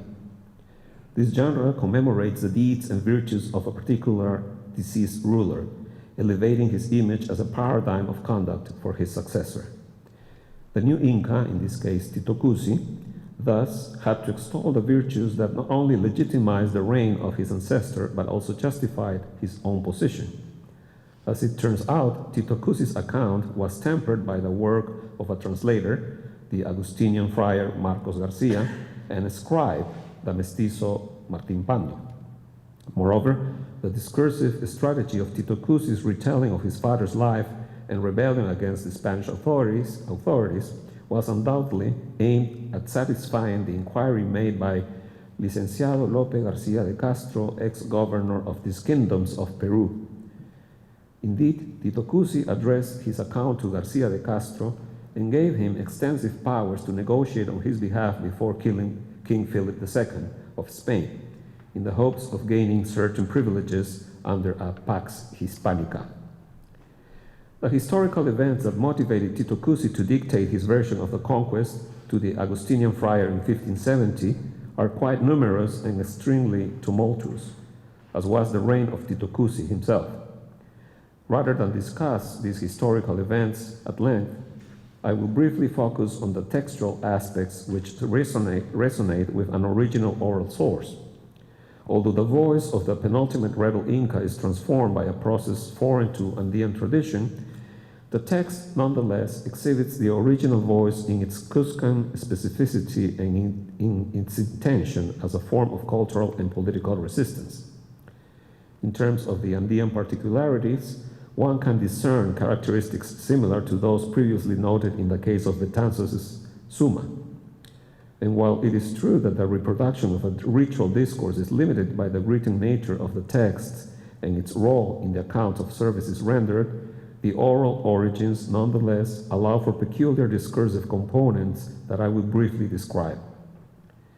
Despite the presence of Christian references, there are distinctly Andean aspects of the narration that appear, sometimes explicitly, but often only in a deeper structural level. One of the most obvious of these elements is the arrangement of the narrative into long monologues, voiced either by the Inca and his captains or by one of the leading Spaniards. This kind of direct intervention heightens the text's dramatic tension and recreates a vocal interplay with possible choral origins. The narrative syntax must feature direct discourse because third-person speech in Quechua can only be represented in this form. The use of direct discourse underscores the possible oral origins of numerous speeches and responses presented by the Inca and his followers because it is not a typical feature of Spanish narrative structure, at least in the genre of the relación. Rather than enumerate the interventions by particular personages, it will be more beneficial for the purpose of this analysis to reveal the different levels within the voices of the text.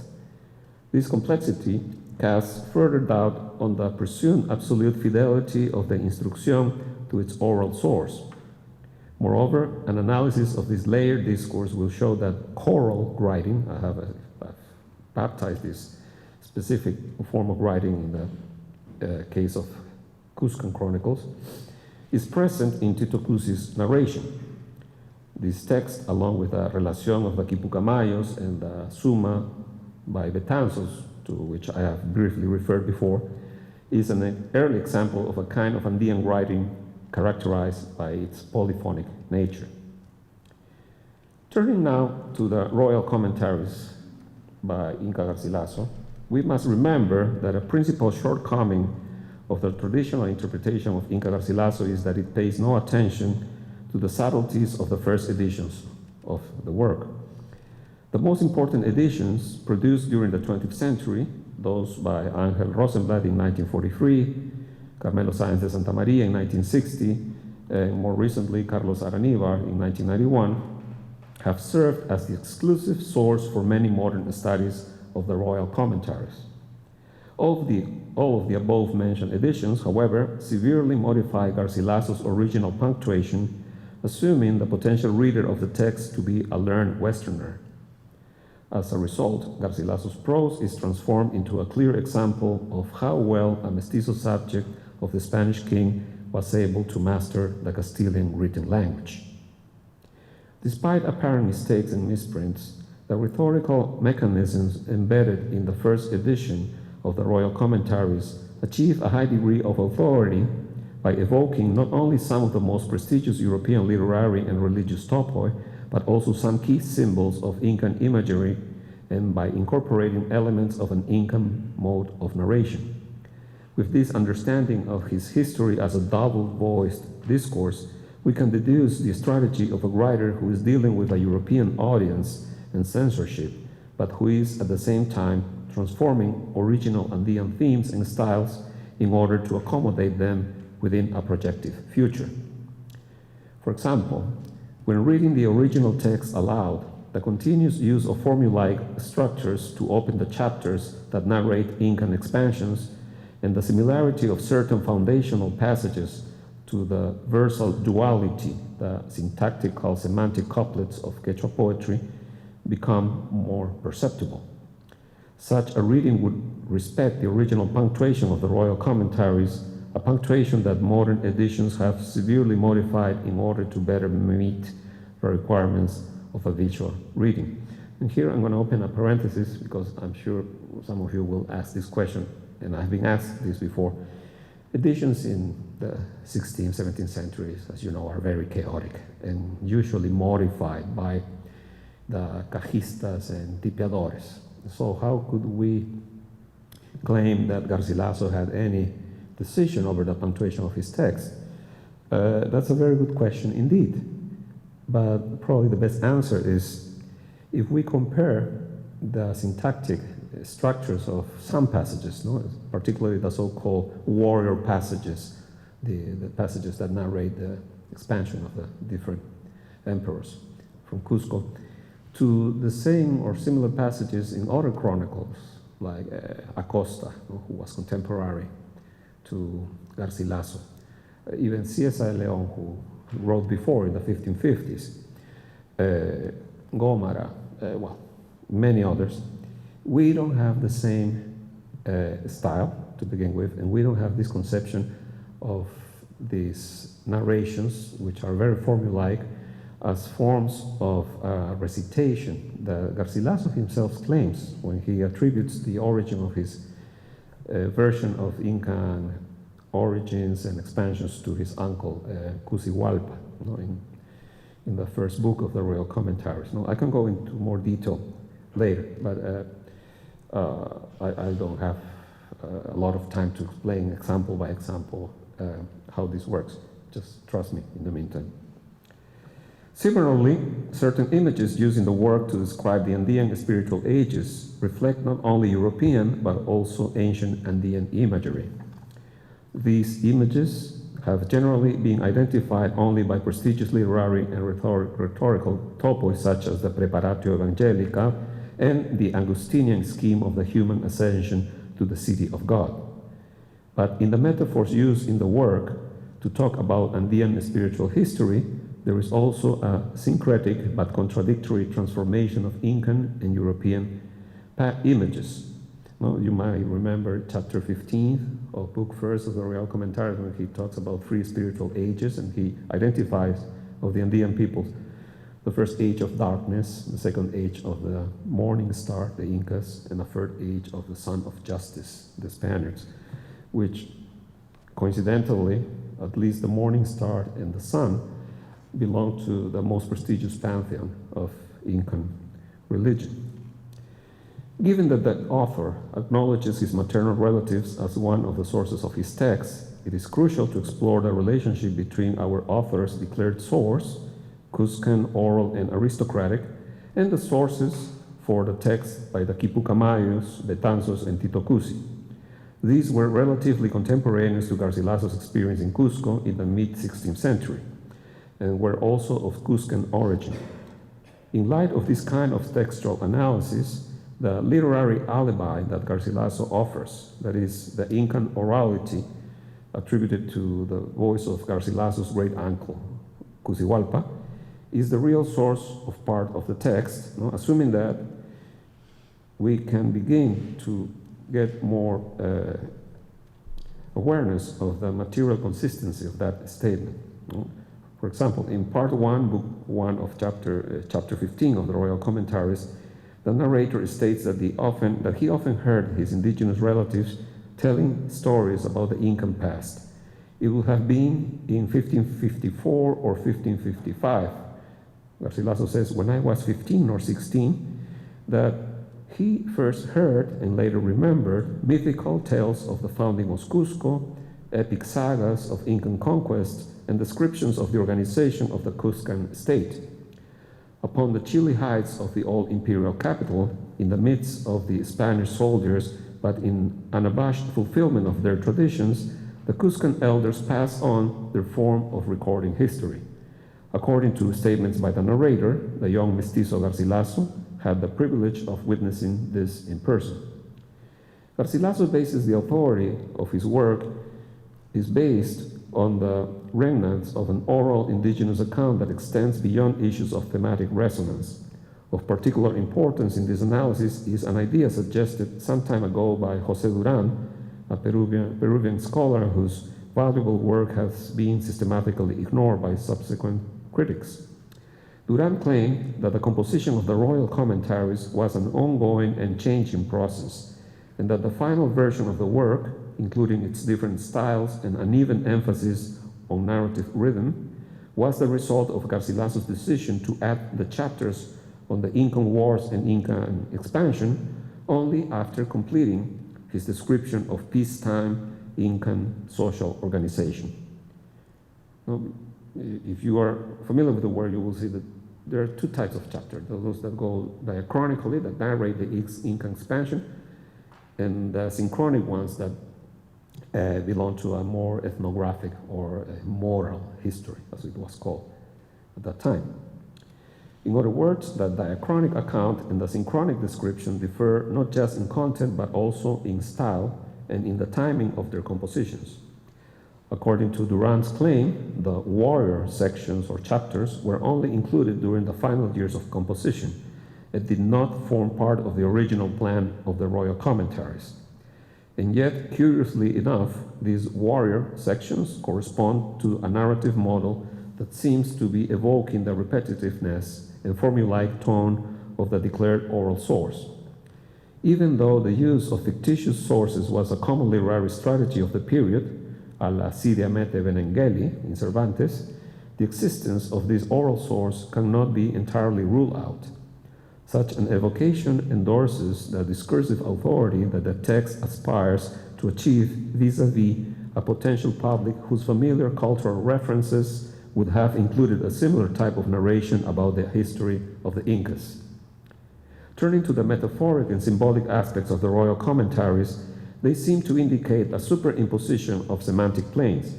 The meaning of each metaphor or symbol evoked will differ depending upon the tradition, Cuscan or Renaissance, within which it is located.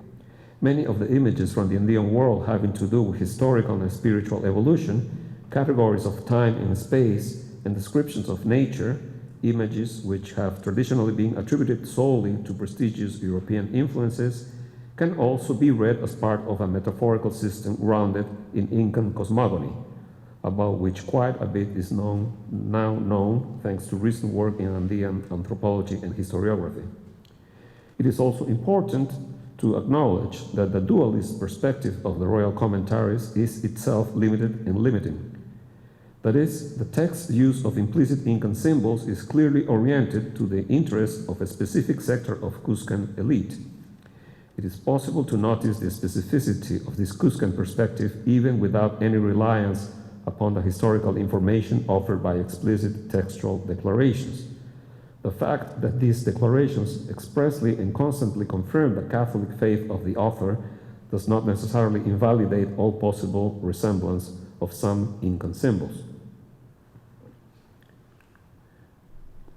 This is the well-known coat of arms that Garcilaso invented for himself. Not all the copies of the first edition now survive in different libraries of the world. We have one on that table, but the first thing that I looked, because I think that's the same copy that I consulted in 1994 when I was working here for a few months. Not all the copies bring the coat of arms, but this is a graphic that very clearly reveal his, oh, what did I do? Where's the pointer? Oh. As you can see, the whole left side of the shield is composed by the Amaru, which is the mythical serpent, the Kuichi, or rainbow, the Mascapaicha, which is the equivalent to a crown of Incan power, the sun and the moon.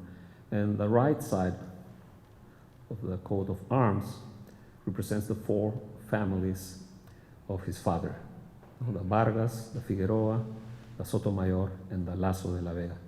So Garcilaso was intentionally declaring his double descent and giving them the same importance. There are similarities between several passages in the two parts of the royal commentaries and certain iconographic images that existed in the pre-Hispanic and colonial Andean worlds. There is an overt and covert presence of Cuscan symbols, including the images of the rainbow, the thunderbolt, and the pairs of serpents, birds, and felines. In addition, the description of some of the Spanish conquerors implies the mythification of these historical figures within a Cuscan framework, and becomes an indispensable component of the narrative's underlying rationale of an ideal unity between Christian encomenderos and Incan royalty. And this is something that has been very well studied by David Brading and other scholars, particularly in the second part of the royal commentaries. The paradigm of conduct, the paradigm of warrior and of ruler, is not going to be the Inca emperor anymore, or the king of Spain, or the bureaucratic authorities, but the conquistadors, his father and his companions, that were called, curiously, Incas by the Indians themselves.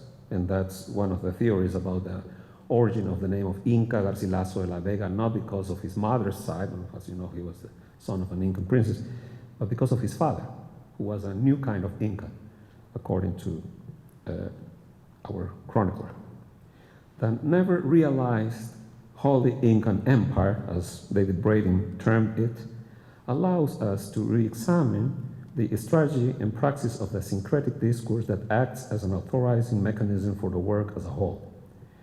The overall significance of the potential alternative reading of the royal commentaries does not erase nor deny the Eurocentric conventional reading. Nonetheless, it is crucial to situate Garcilaso's text within its specific political and social context, but above all, to discuss the qualities of this text as an unrivaled example of an early and problematic mestizo discourse. With this argument in mind, scholars can reach a fuller understanding of the colonial subjectivity present in royal commentaries and its distinctive and peculiarly polyphonic voice. The colonial subjectivity of the royal commentaries becomes manifest in the text through the traces of a chorality that involves fusions and polarizations much more complex than those commonly encased within the label of the harmonious mestizo, which many critics have so often and simplistically applied to Garcilaso.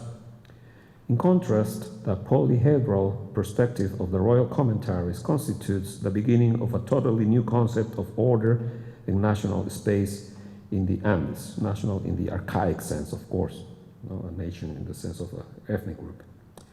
This new vision, which was frustrated in its neo-Incan and pro-mestizo hierarchical impulse during the colonial period, would later be frustrated again through the multiple manipulations and distortions of the Creole Republican period. Unfortunately, many recent critics of the royal commentaries seem more concerned with making known their own political and literary affiliations than with restoring the genesis and plurivocality of Garcilaso's work to its own context. By closely examining the different compositional levels within the royal commentaries in light of a possible alternative reading, my work on Inca Garcilaso during the last 2 decades fills in some of the lacunae left by conventional Garcilaso critics whose work tends to be informed by either a wholly canonical literary approach or a reductionist biographical historicist one. One cannot stress enough how important it is to utilize the printed editions of the first part from 1609 and the second part from 1617 of the Royal Commentaries, precisely because of the peculiarities they present in terms of the text's prosodic rhythm, orthographic organization, and paragraphic structure. In fact, it is pivotal to return to these original editions, for modernized versions have led more than one contemporary critic to make dubious pronouncements about concepts and forms that Inca Garcilaso himself either never articulated in his writing or articulated in a very different way. Thank you, and obviously I'm very open to questions when we go to the Q&A section of this time.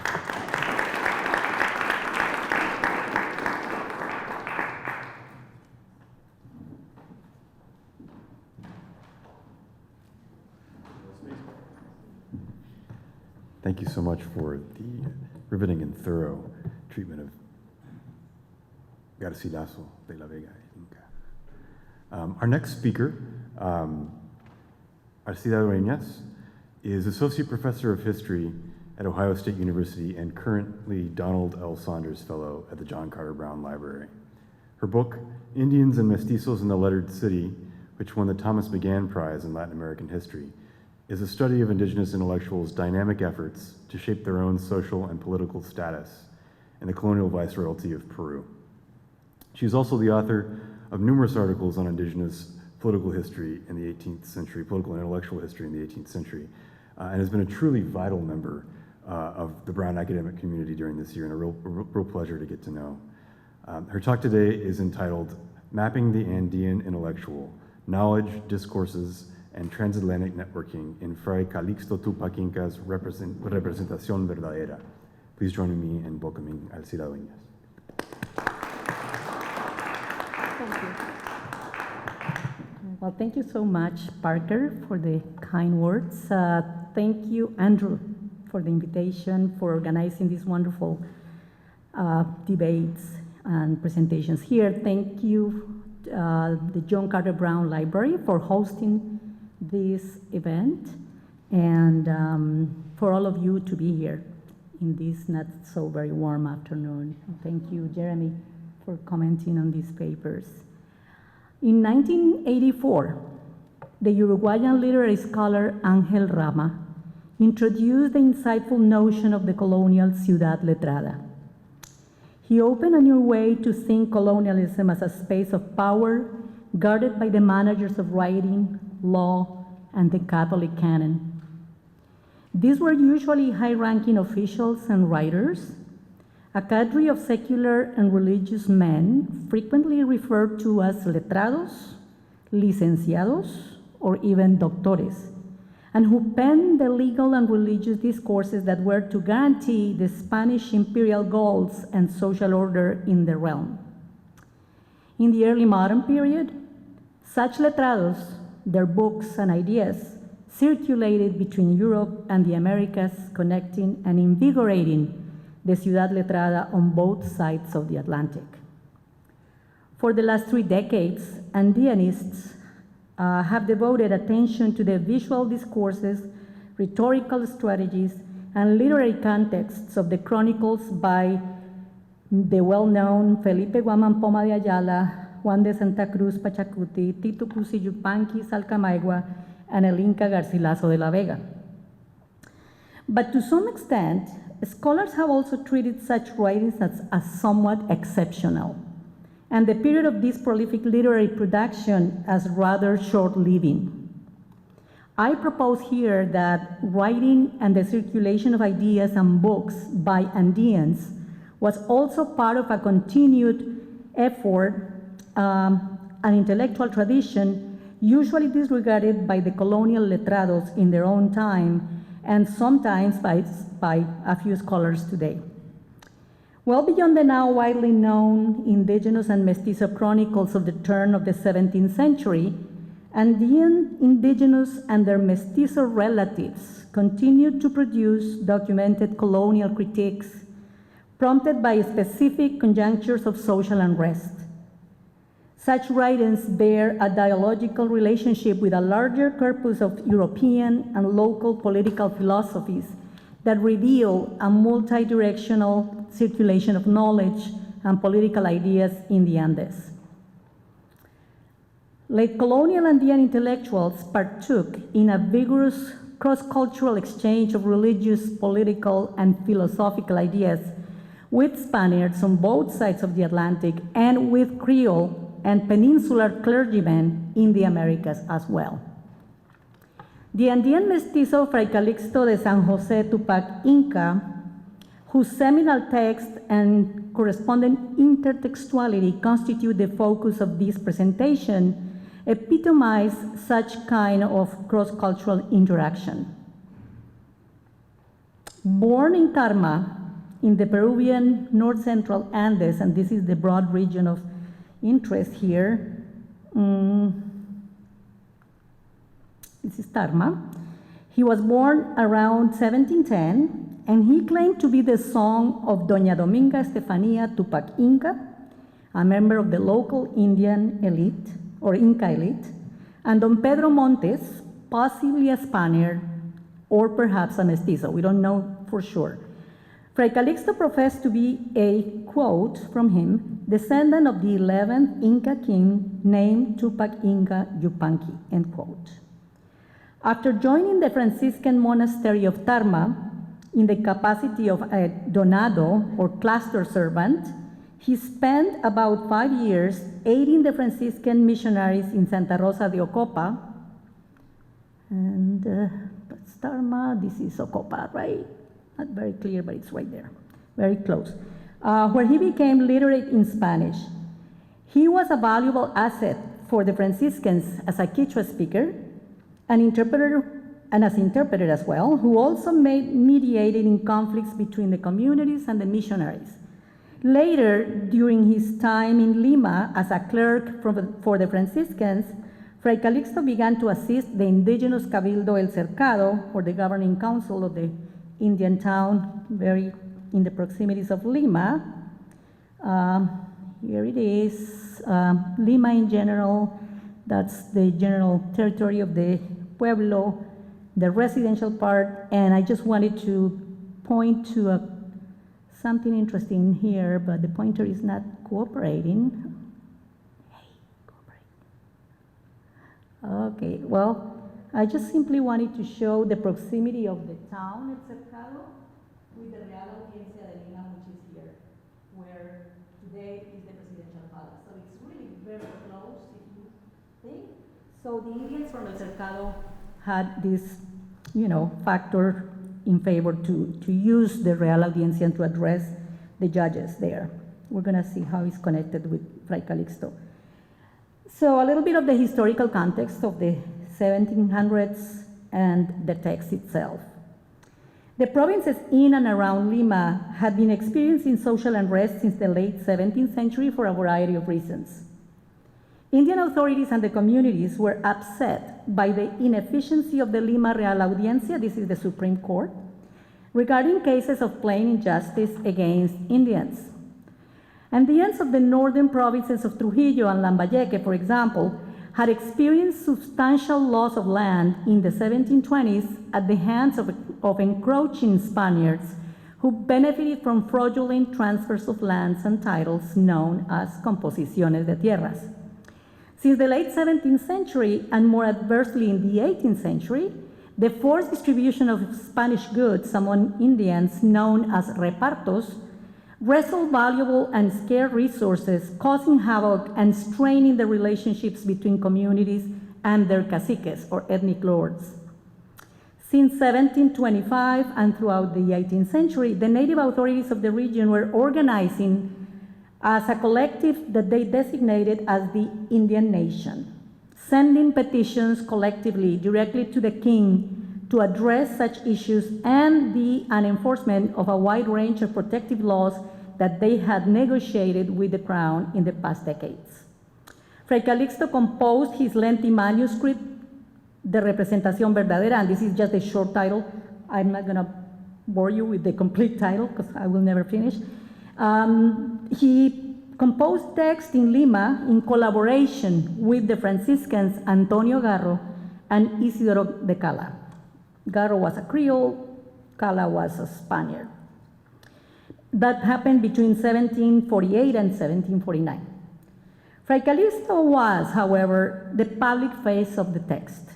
He traveled from Lima across the central Andes of Jauja and the southern Andes of Cusco to consult the content with the ethnic lords of the region and to obtain support for his transatlantic clandestine journey to Madrid and Rome, which actually started in 1749.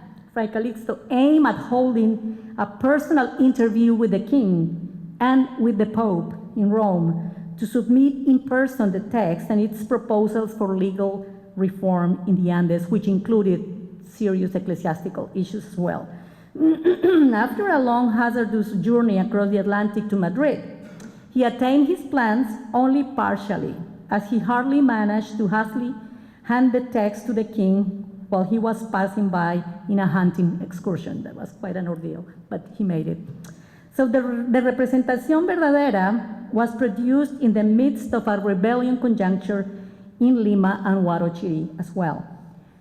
Through his text, Fray Calixto and the Franciscans attempted both a final mediation with the king that would hopefully avoid violence and to negotiate legal reforms that would preempt the continuation of protracting injustice.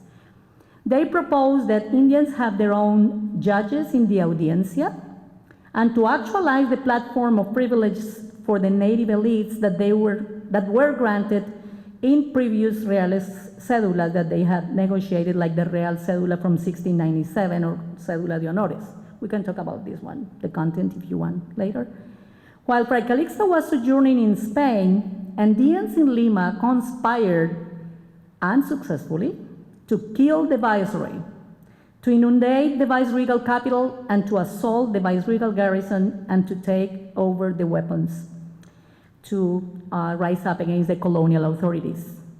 The 18th century Indians from El Cabildo El Cercado, from El Cercado Cabildo, worked in network with indigenous authorities from the jurisdiction of the Real Audiencia de Lima, and was also supported by Franciscan missionary authorities and priests like Fray José Gil Muñoz, Fray Antonio Garro, and Fray Isidoro de Cala, the co-writers of the text.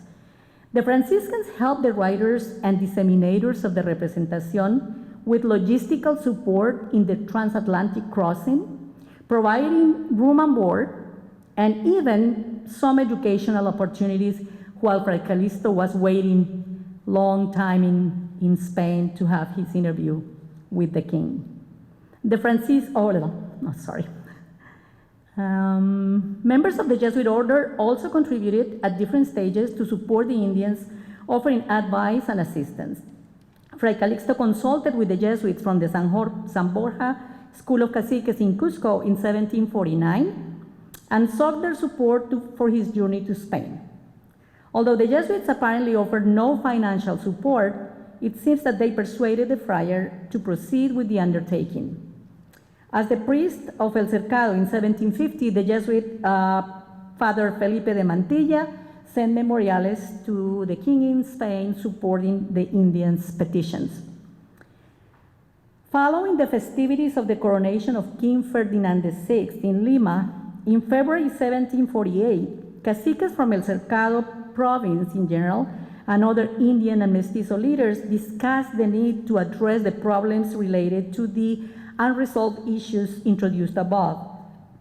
The caciques from the Real Audiencia jurisdiction set up a council of 12 caciques principales who were to organize a movement.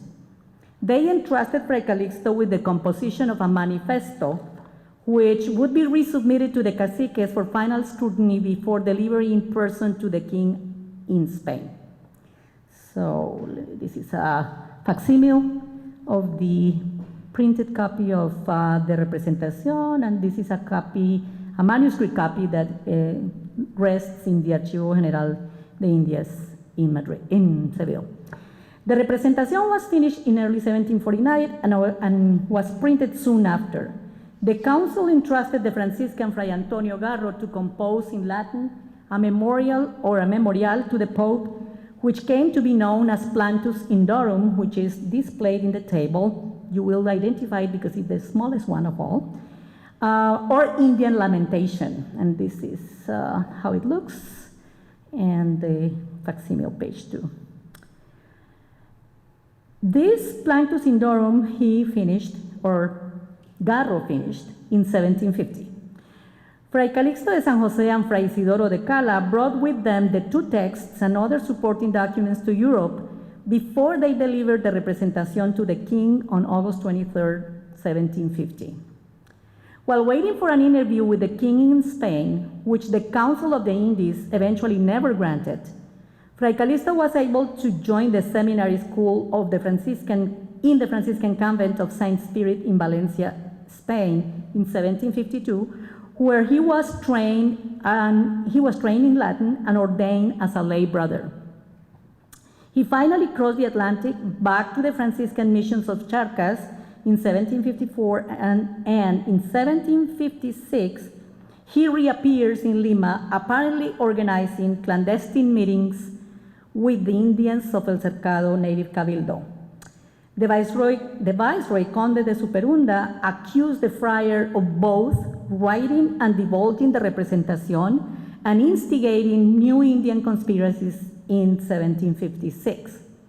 After raiding his cell in the Franciscan convent in Lima, the Viceroy ordered Fray Calixto's imprisonment and banishment to Spain in January 1757, where the friar was to remain secluded in the Recolección of the Adamus Desert, a Franciscan outpost in the province of Granada, since 1760. So this is a little bit of context, and now moving on to identify the biblical rhetoric in the Representación and the Representación Verdadera. As in many other indigenous texts of the colonial era, Andean writers sought to present their manuscript in a language and a format that appealed to the king, the text's intended audience. So back to it. Enveloped in the language of the biblical lamentation of the prophet Jeremiah, the Representación interlaces both a theological and political debate on Indian priesthood and denunciations of a variety of abuses against native Andeans by landowners, parish priests, and judges in colonial Peru. The manuscript is structured in long narrative blocks, glossed with Latin headings, taken from chapter 5 of the Jeremiah's Lamentations. The subtitles associate the grievances that the prophet Jeremiah raised to Jehovah with the complaints that Andeans addressed to King Ferdinand VI. The book of Jeremiah was a compendium of sermons, oracles, autobiographical sketches, and history. The Lamentations, in particular, was a poem of journeying and grief for the decadence of Judah after the siege of Jerusalem in 586 BC. Hebrew prophets incorporated satire in preaching, and their narrative strategy consisted of questioning someone or something subtly without openly confronting the reader. They looked for agreements between the audience and the speaker about the undesirability of the object of criticism. This last phrase is from Rolena Adorno. Likewise, the Representación Verdadera incisively interrogates the reader and uses exclamations to vividly convey the Indian lament in order to move the reader to act upon the anomalous situation that begs for an immediate solution. The Jeremiah's Lamentation was widespread ecclesiastical use by the Franciscans in the New World, mainly by Jerónimo de Mendieta, who saw in the New World the advent of the millennial kingdom. Mendieta equated the stories of the Hebrews in the Old Testament with the situation of Amerindians, paralleling the pre-conquest period in the Andes with the rule of the Egyptians and the slavery of the Israelites, a time he described as one of idolatry and bondage. Fray Calixto de San Jose applied a similar rhetorical strategy in his Representación. He used Mendieta's trope, however, to argue that the Spanish Empire in America was worse than the Egyptians in Judah, because Spain took away Andeans' own government and property, whereas the Egyptians, according to Fray Calixto, the Egyptians allowed the Hebrews to keep their property and seignory, or their own rule.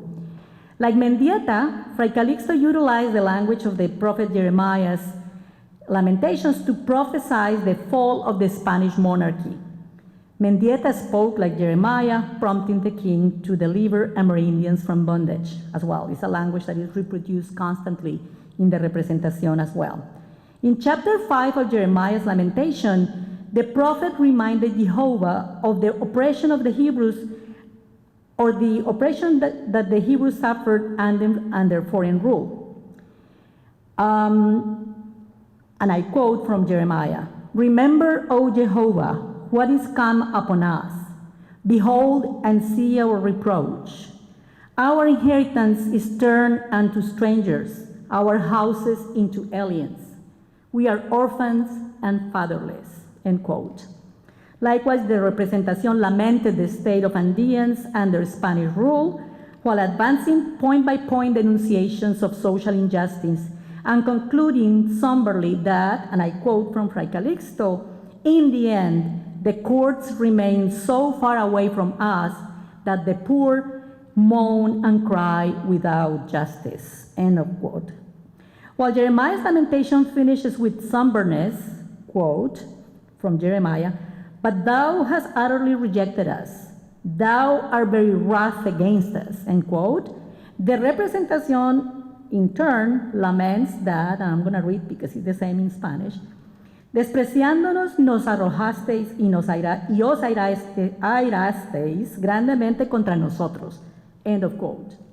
Ultimately, Fray Calixto's narrative transposed the Hebrews by Andeans, empowering the latter as the, quote, "chosen people," thus bringing the metaphor to the Andean present in an attempt to legitimize Andean people's struggles against Spanish oppression to those of the Hebrew against the foreign rule of Egyptians and then Babylonians.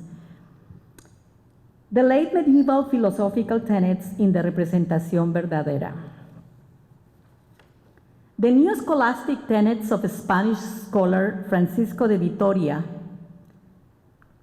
gained currency in the Andes and in the clusters of the Jesuits and the Franciscans all over the New World, not just in the Andes. Vitoria defended non-Christian natives as rational people who, as he thought, were infidel only because they had not been instructed in the new religion of the colonizers.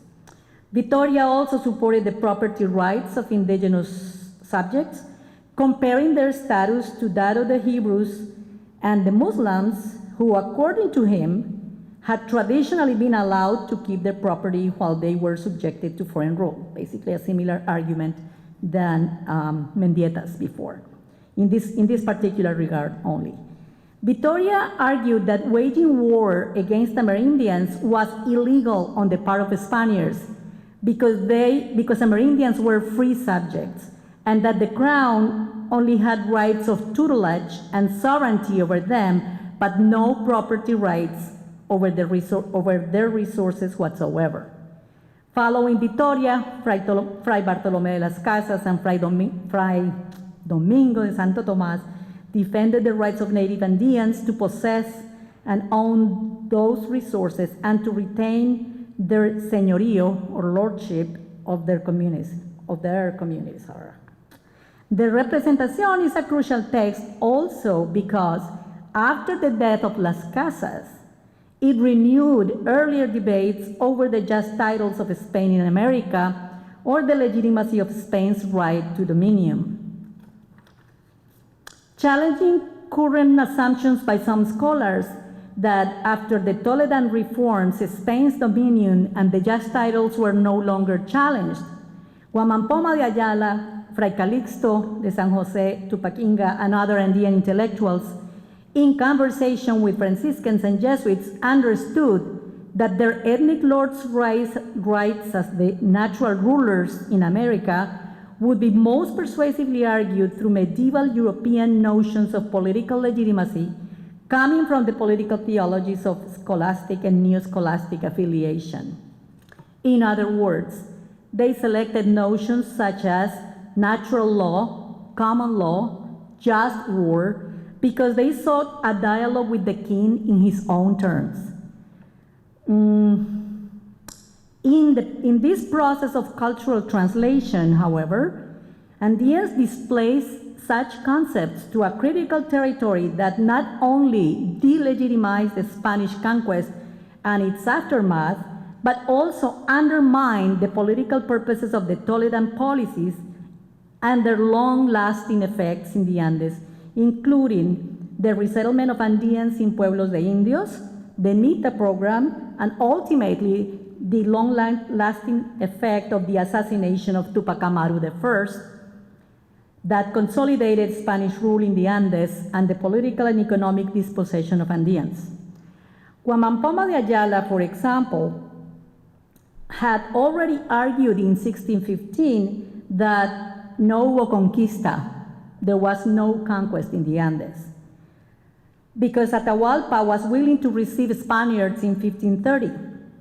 Andeans were never colonized, and therefore the restitution of the stolen property and señoríos by Spaniards was in order. Before Juan Mampoma, both Las Casas and Jerónimo de Mendieta had argued along the same lines in favor of the restitution of Indian señoríos and property. In line with the Thomist notion of civil societies being guided by natural law, in the mid-18th century, Fray Calixto de San Jose struggled to prove that Andeans were rational people, that Andeans were gente de razón, and to assert that they were people with natural rights and fully capable of governing themselves.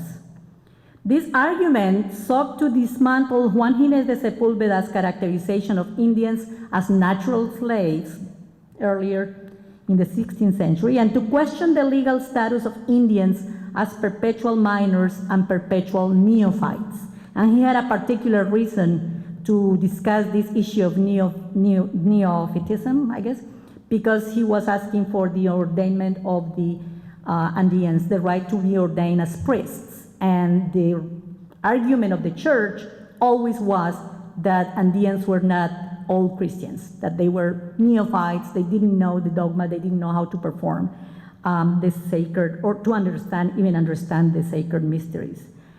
Okay, to support late colonial Andeans' advocacy for Indian priesthood, secular education, and civil service, Fray Calixto maintained that, quote, they were reduced Indians and all Christians that were living in urban political life or an urban political life, and nothing would prevent them from serving competently in the religious priesthood and in honorable positions, both secular and ecclesiastical, end of quote. These are Fray Calixto's words. Fray Calixto contested accusations of native idolatry by, in turn, accusing the Spaniards themselves of inducing idolatrous behavior in Indians through their unjust and negligent actions. He sought to shake off the negative connotation of the term barbarian, which had become synonymous with the terms idolater and infidel, which would have automatically excluded Amerindian societies from the Aristotelian and Thomist category of civil societies and would have put Andeans at risk of being defined as natural slaves, and therefore legally subject to foreign rule, liable to political and social disenfranchisement. The scholastic and neo-scholastic tenets identified above underlie Andean texts in several ways. A common theme in such texts is that the king allowed corruption by his Spanish subjects in the Andes, which obstructed the common good, and therefore the colonial system is construed in this narrative as a tyrannical rule. Andean authors reformulated common good as a form of justice that would potentially put an end to the long-standing marginalized positions of Amerindians in the colonial society. They then turned to redefine justice and common good as the restitution of cacicazgos and lands to their original owners, which would then delegitimized the late colonial discriminatory separation of noble Andeans from positions of influence in society. So the argument is an early 16th century argument, but what he is really worried about is the implications in his own present and the rights that they can get at that time from that, with that rhetorical justification. Thus, Fray Calixto legitimized Indian elites' access to the administration of religious, political, and social institutions in his present time. More broadly, the Representación saw justice in the relief from the repartimiento or the repartos, the abolition of the position of corregidores, that's a very, very straightforward radical petition, and a reform of the justice system itself. So that's a whole agenda right there. The Lascassian narrative strategies in the Representación. Among those who shared and disseminated Francisco de Vitoria's ideas in Spanish America were Fray Bartolomé de las Casas, Fray Domingo de Santo Tomás, and the Spanish lawyer Francisco Falcón, particularly in Peru. The 16th century writings of Fray Bartolomé de las Casas circulated widely among the late colonial Franciscans in Peru, and also permeated the formulation of justice in the Representación Verdadera. Las Casas supported Vitoria's idea that even the infidel had the right to possess land and other assets and the right to señorío over their own peoples. For Las Casas, both divine law and natural law entitled Amerindians to keep their property and natural lords. The inhumane behavior of Spaniards, Las Casas was adamant, set a wrong example of Christianity, which native peoples would come to abhor and to go against gentle conversion and teaching by example. I think this is the most widely known idea from Las Casas, probably. A common place in the brevísima relación de la destrucción de las Indias, the Representación incorporates the Lascassian trope of agravios y vejaciones inflicted upon defenseless Indians, and argues that the subjection of indigenous peoples in obrajes, mines, and mitas prompted them to run away to La Montaña, or the mountain, away from Christianity, and ultimately prompted them to rebel against the missionaries. Thus, ultimately, colonial institutions and authority hindered the completion of the Spanish Empire's very religious and economic project.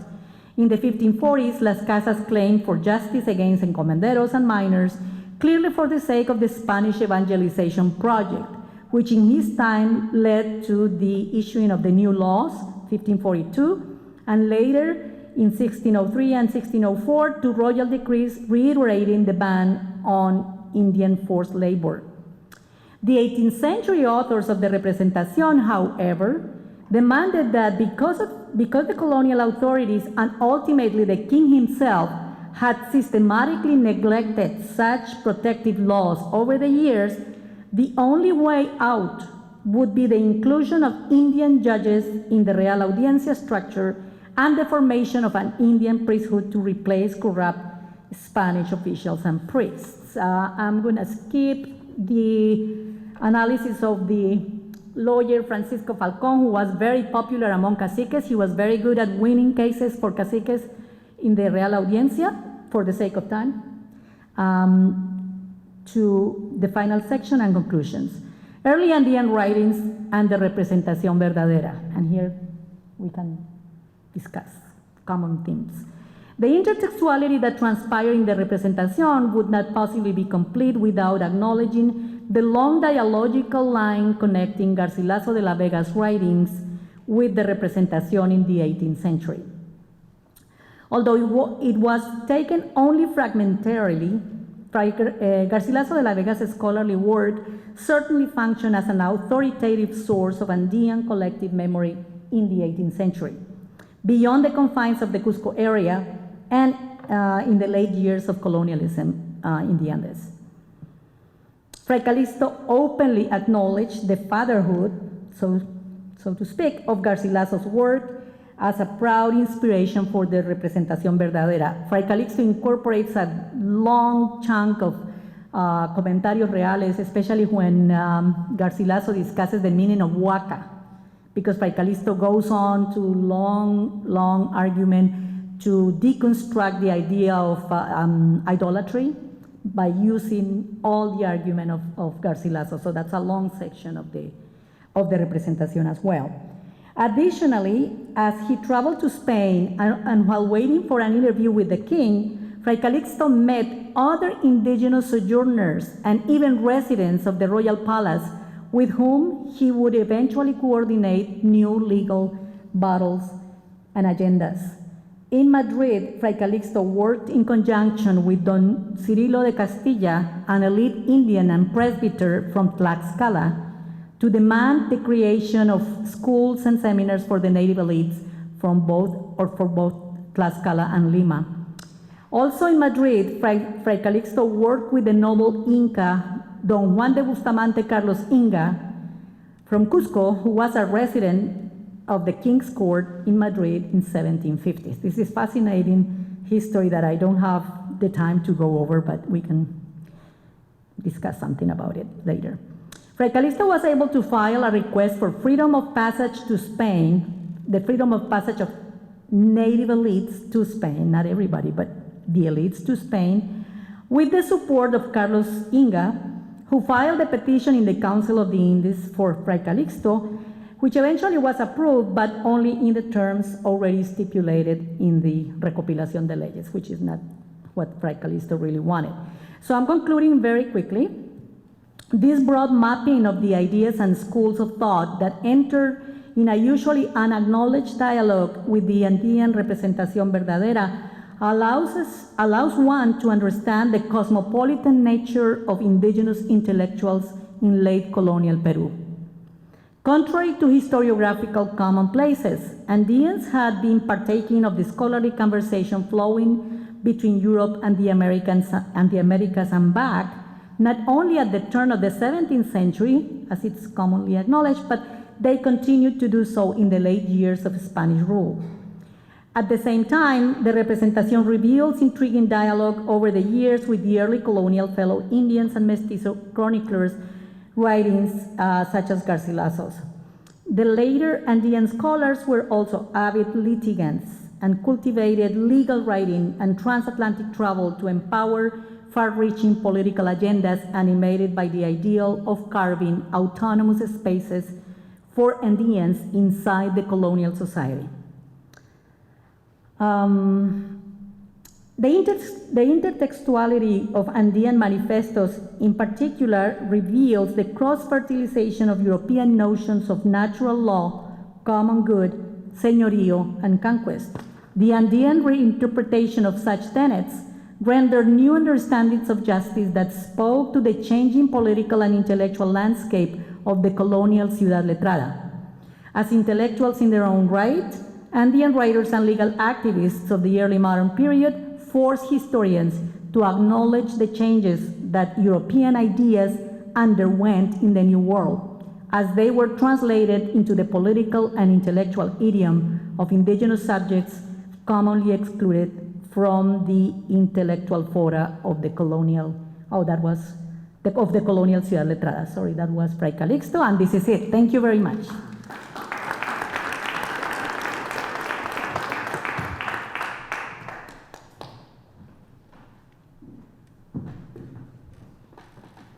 So in the interest of time, I think we'll go ahead with the comments and then have questions afterwards. It's my pleasure to introduce my Brown colleague, Jeremy Mumford, who will be delivering comments on these two presentations.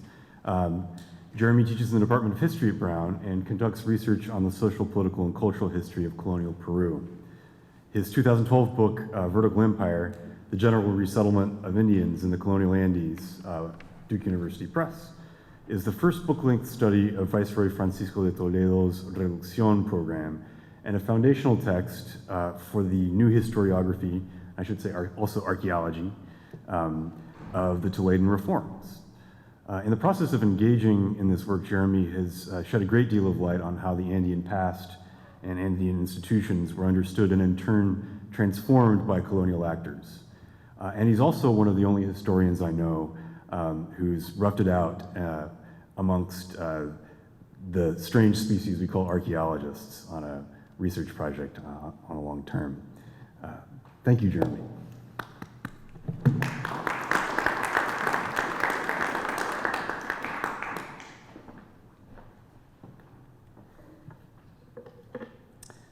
So what does it mean for a chronicle or for a chronicler to be mestizo?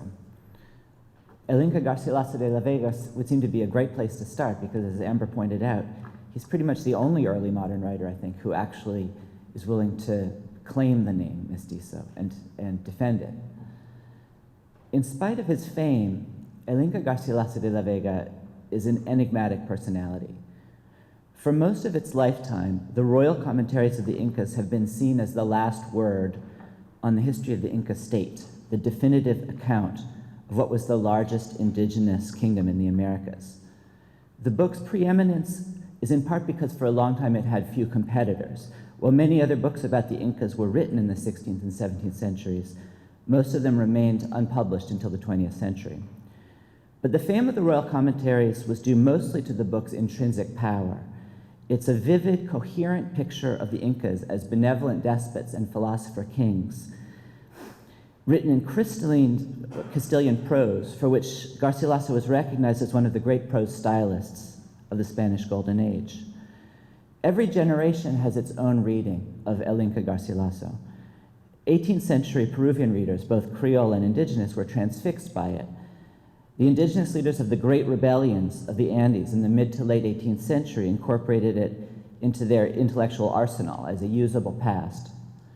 Interestingly, as Neil mentioned or hinted at, he uncovered the role of French intellectuals in creating that particular Peruvian usable past.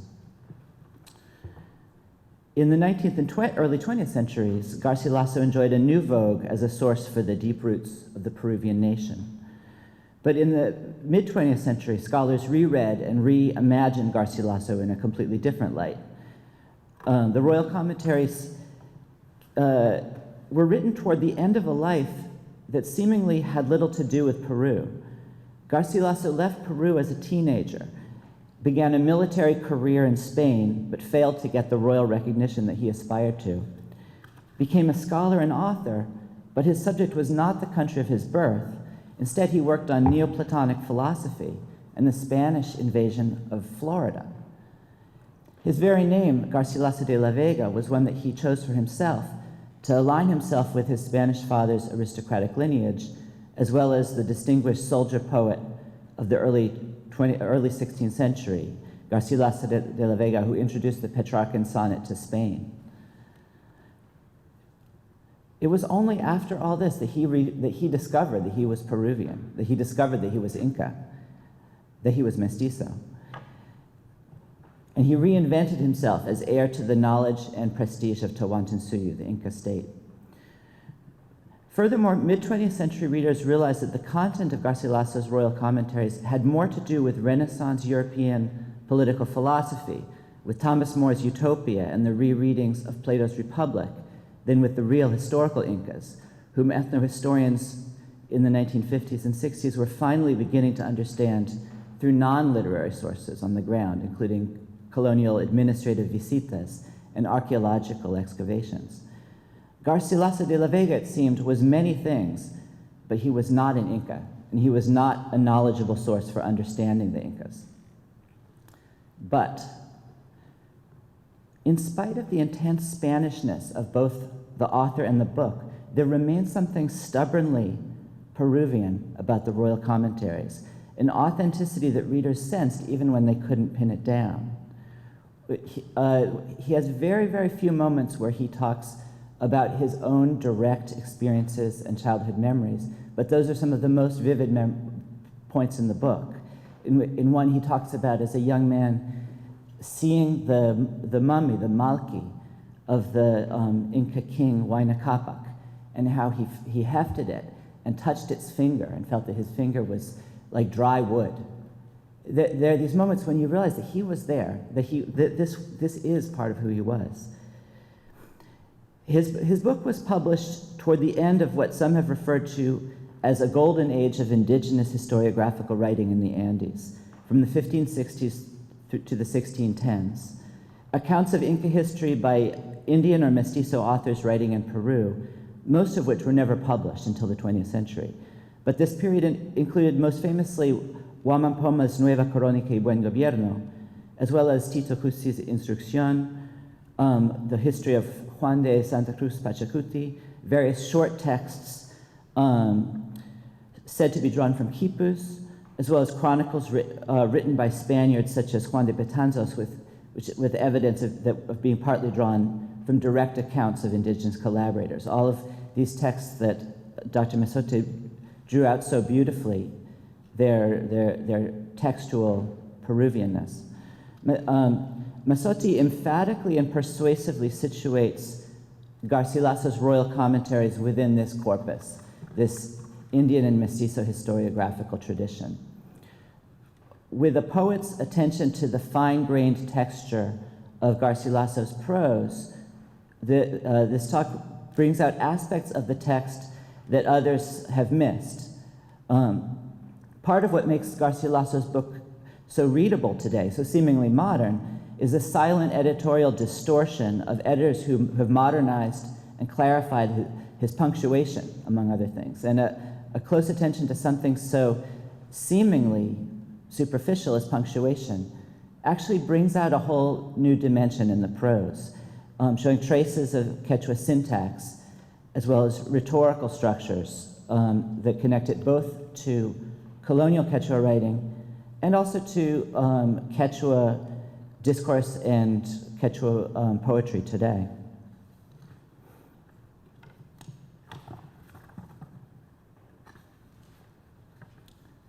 So now I want to move to Alcira Dueñas' paper. Fray Calixto is a figure as obscure as Garcilaso is famous. His story almost seems to be that of a picaresque novel. Conspiracies, plans, secretly crossing the Atlantic, handing a secret paper to the king in a forest as he passes by on a hunting expedition,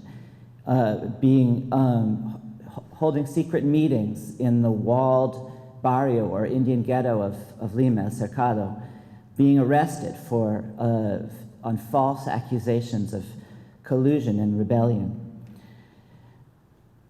But Fray Calixto's book, as Dueñas makes clear, advanced a very serious legal and political argument, or a set of them.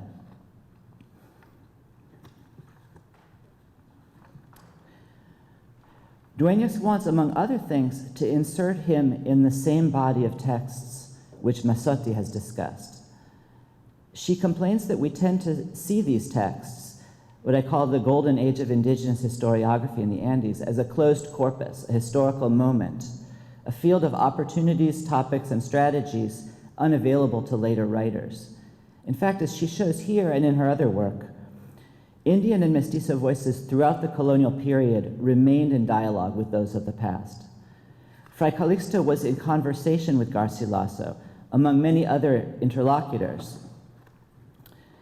including Mendieta and Fray Bartolomé de la Vega, the great Spanish canon lawyer, historian, and advocate for indigenous rights, indeed for human rights, at the Spanish court, who is widely read, but it's not many people know that he was acting, among other things, as official legal representation of the Indians of Peru, their official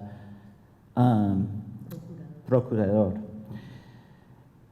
And though Las Casas and through Las Casas and other 16th century jurists, Fray Calixto was engaging with a rich body of medieval and early modern neo-scholastic political theory and biblical exegesis.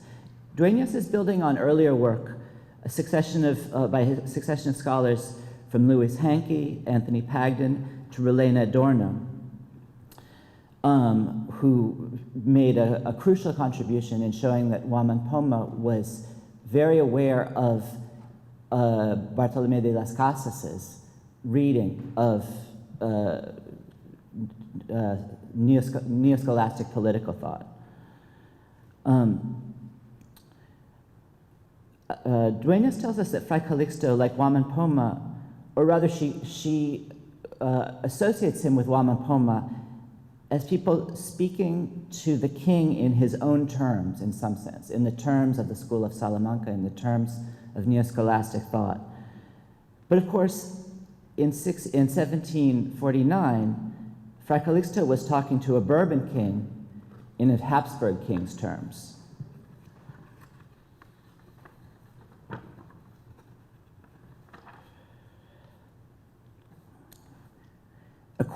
A question going forward is how to put this fascinating and enigmatic figure in dialogue with 18th century interlocutors.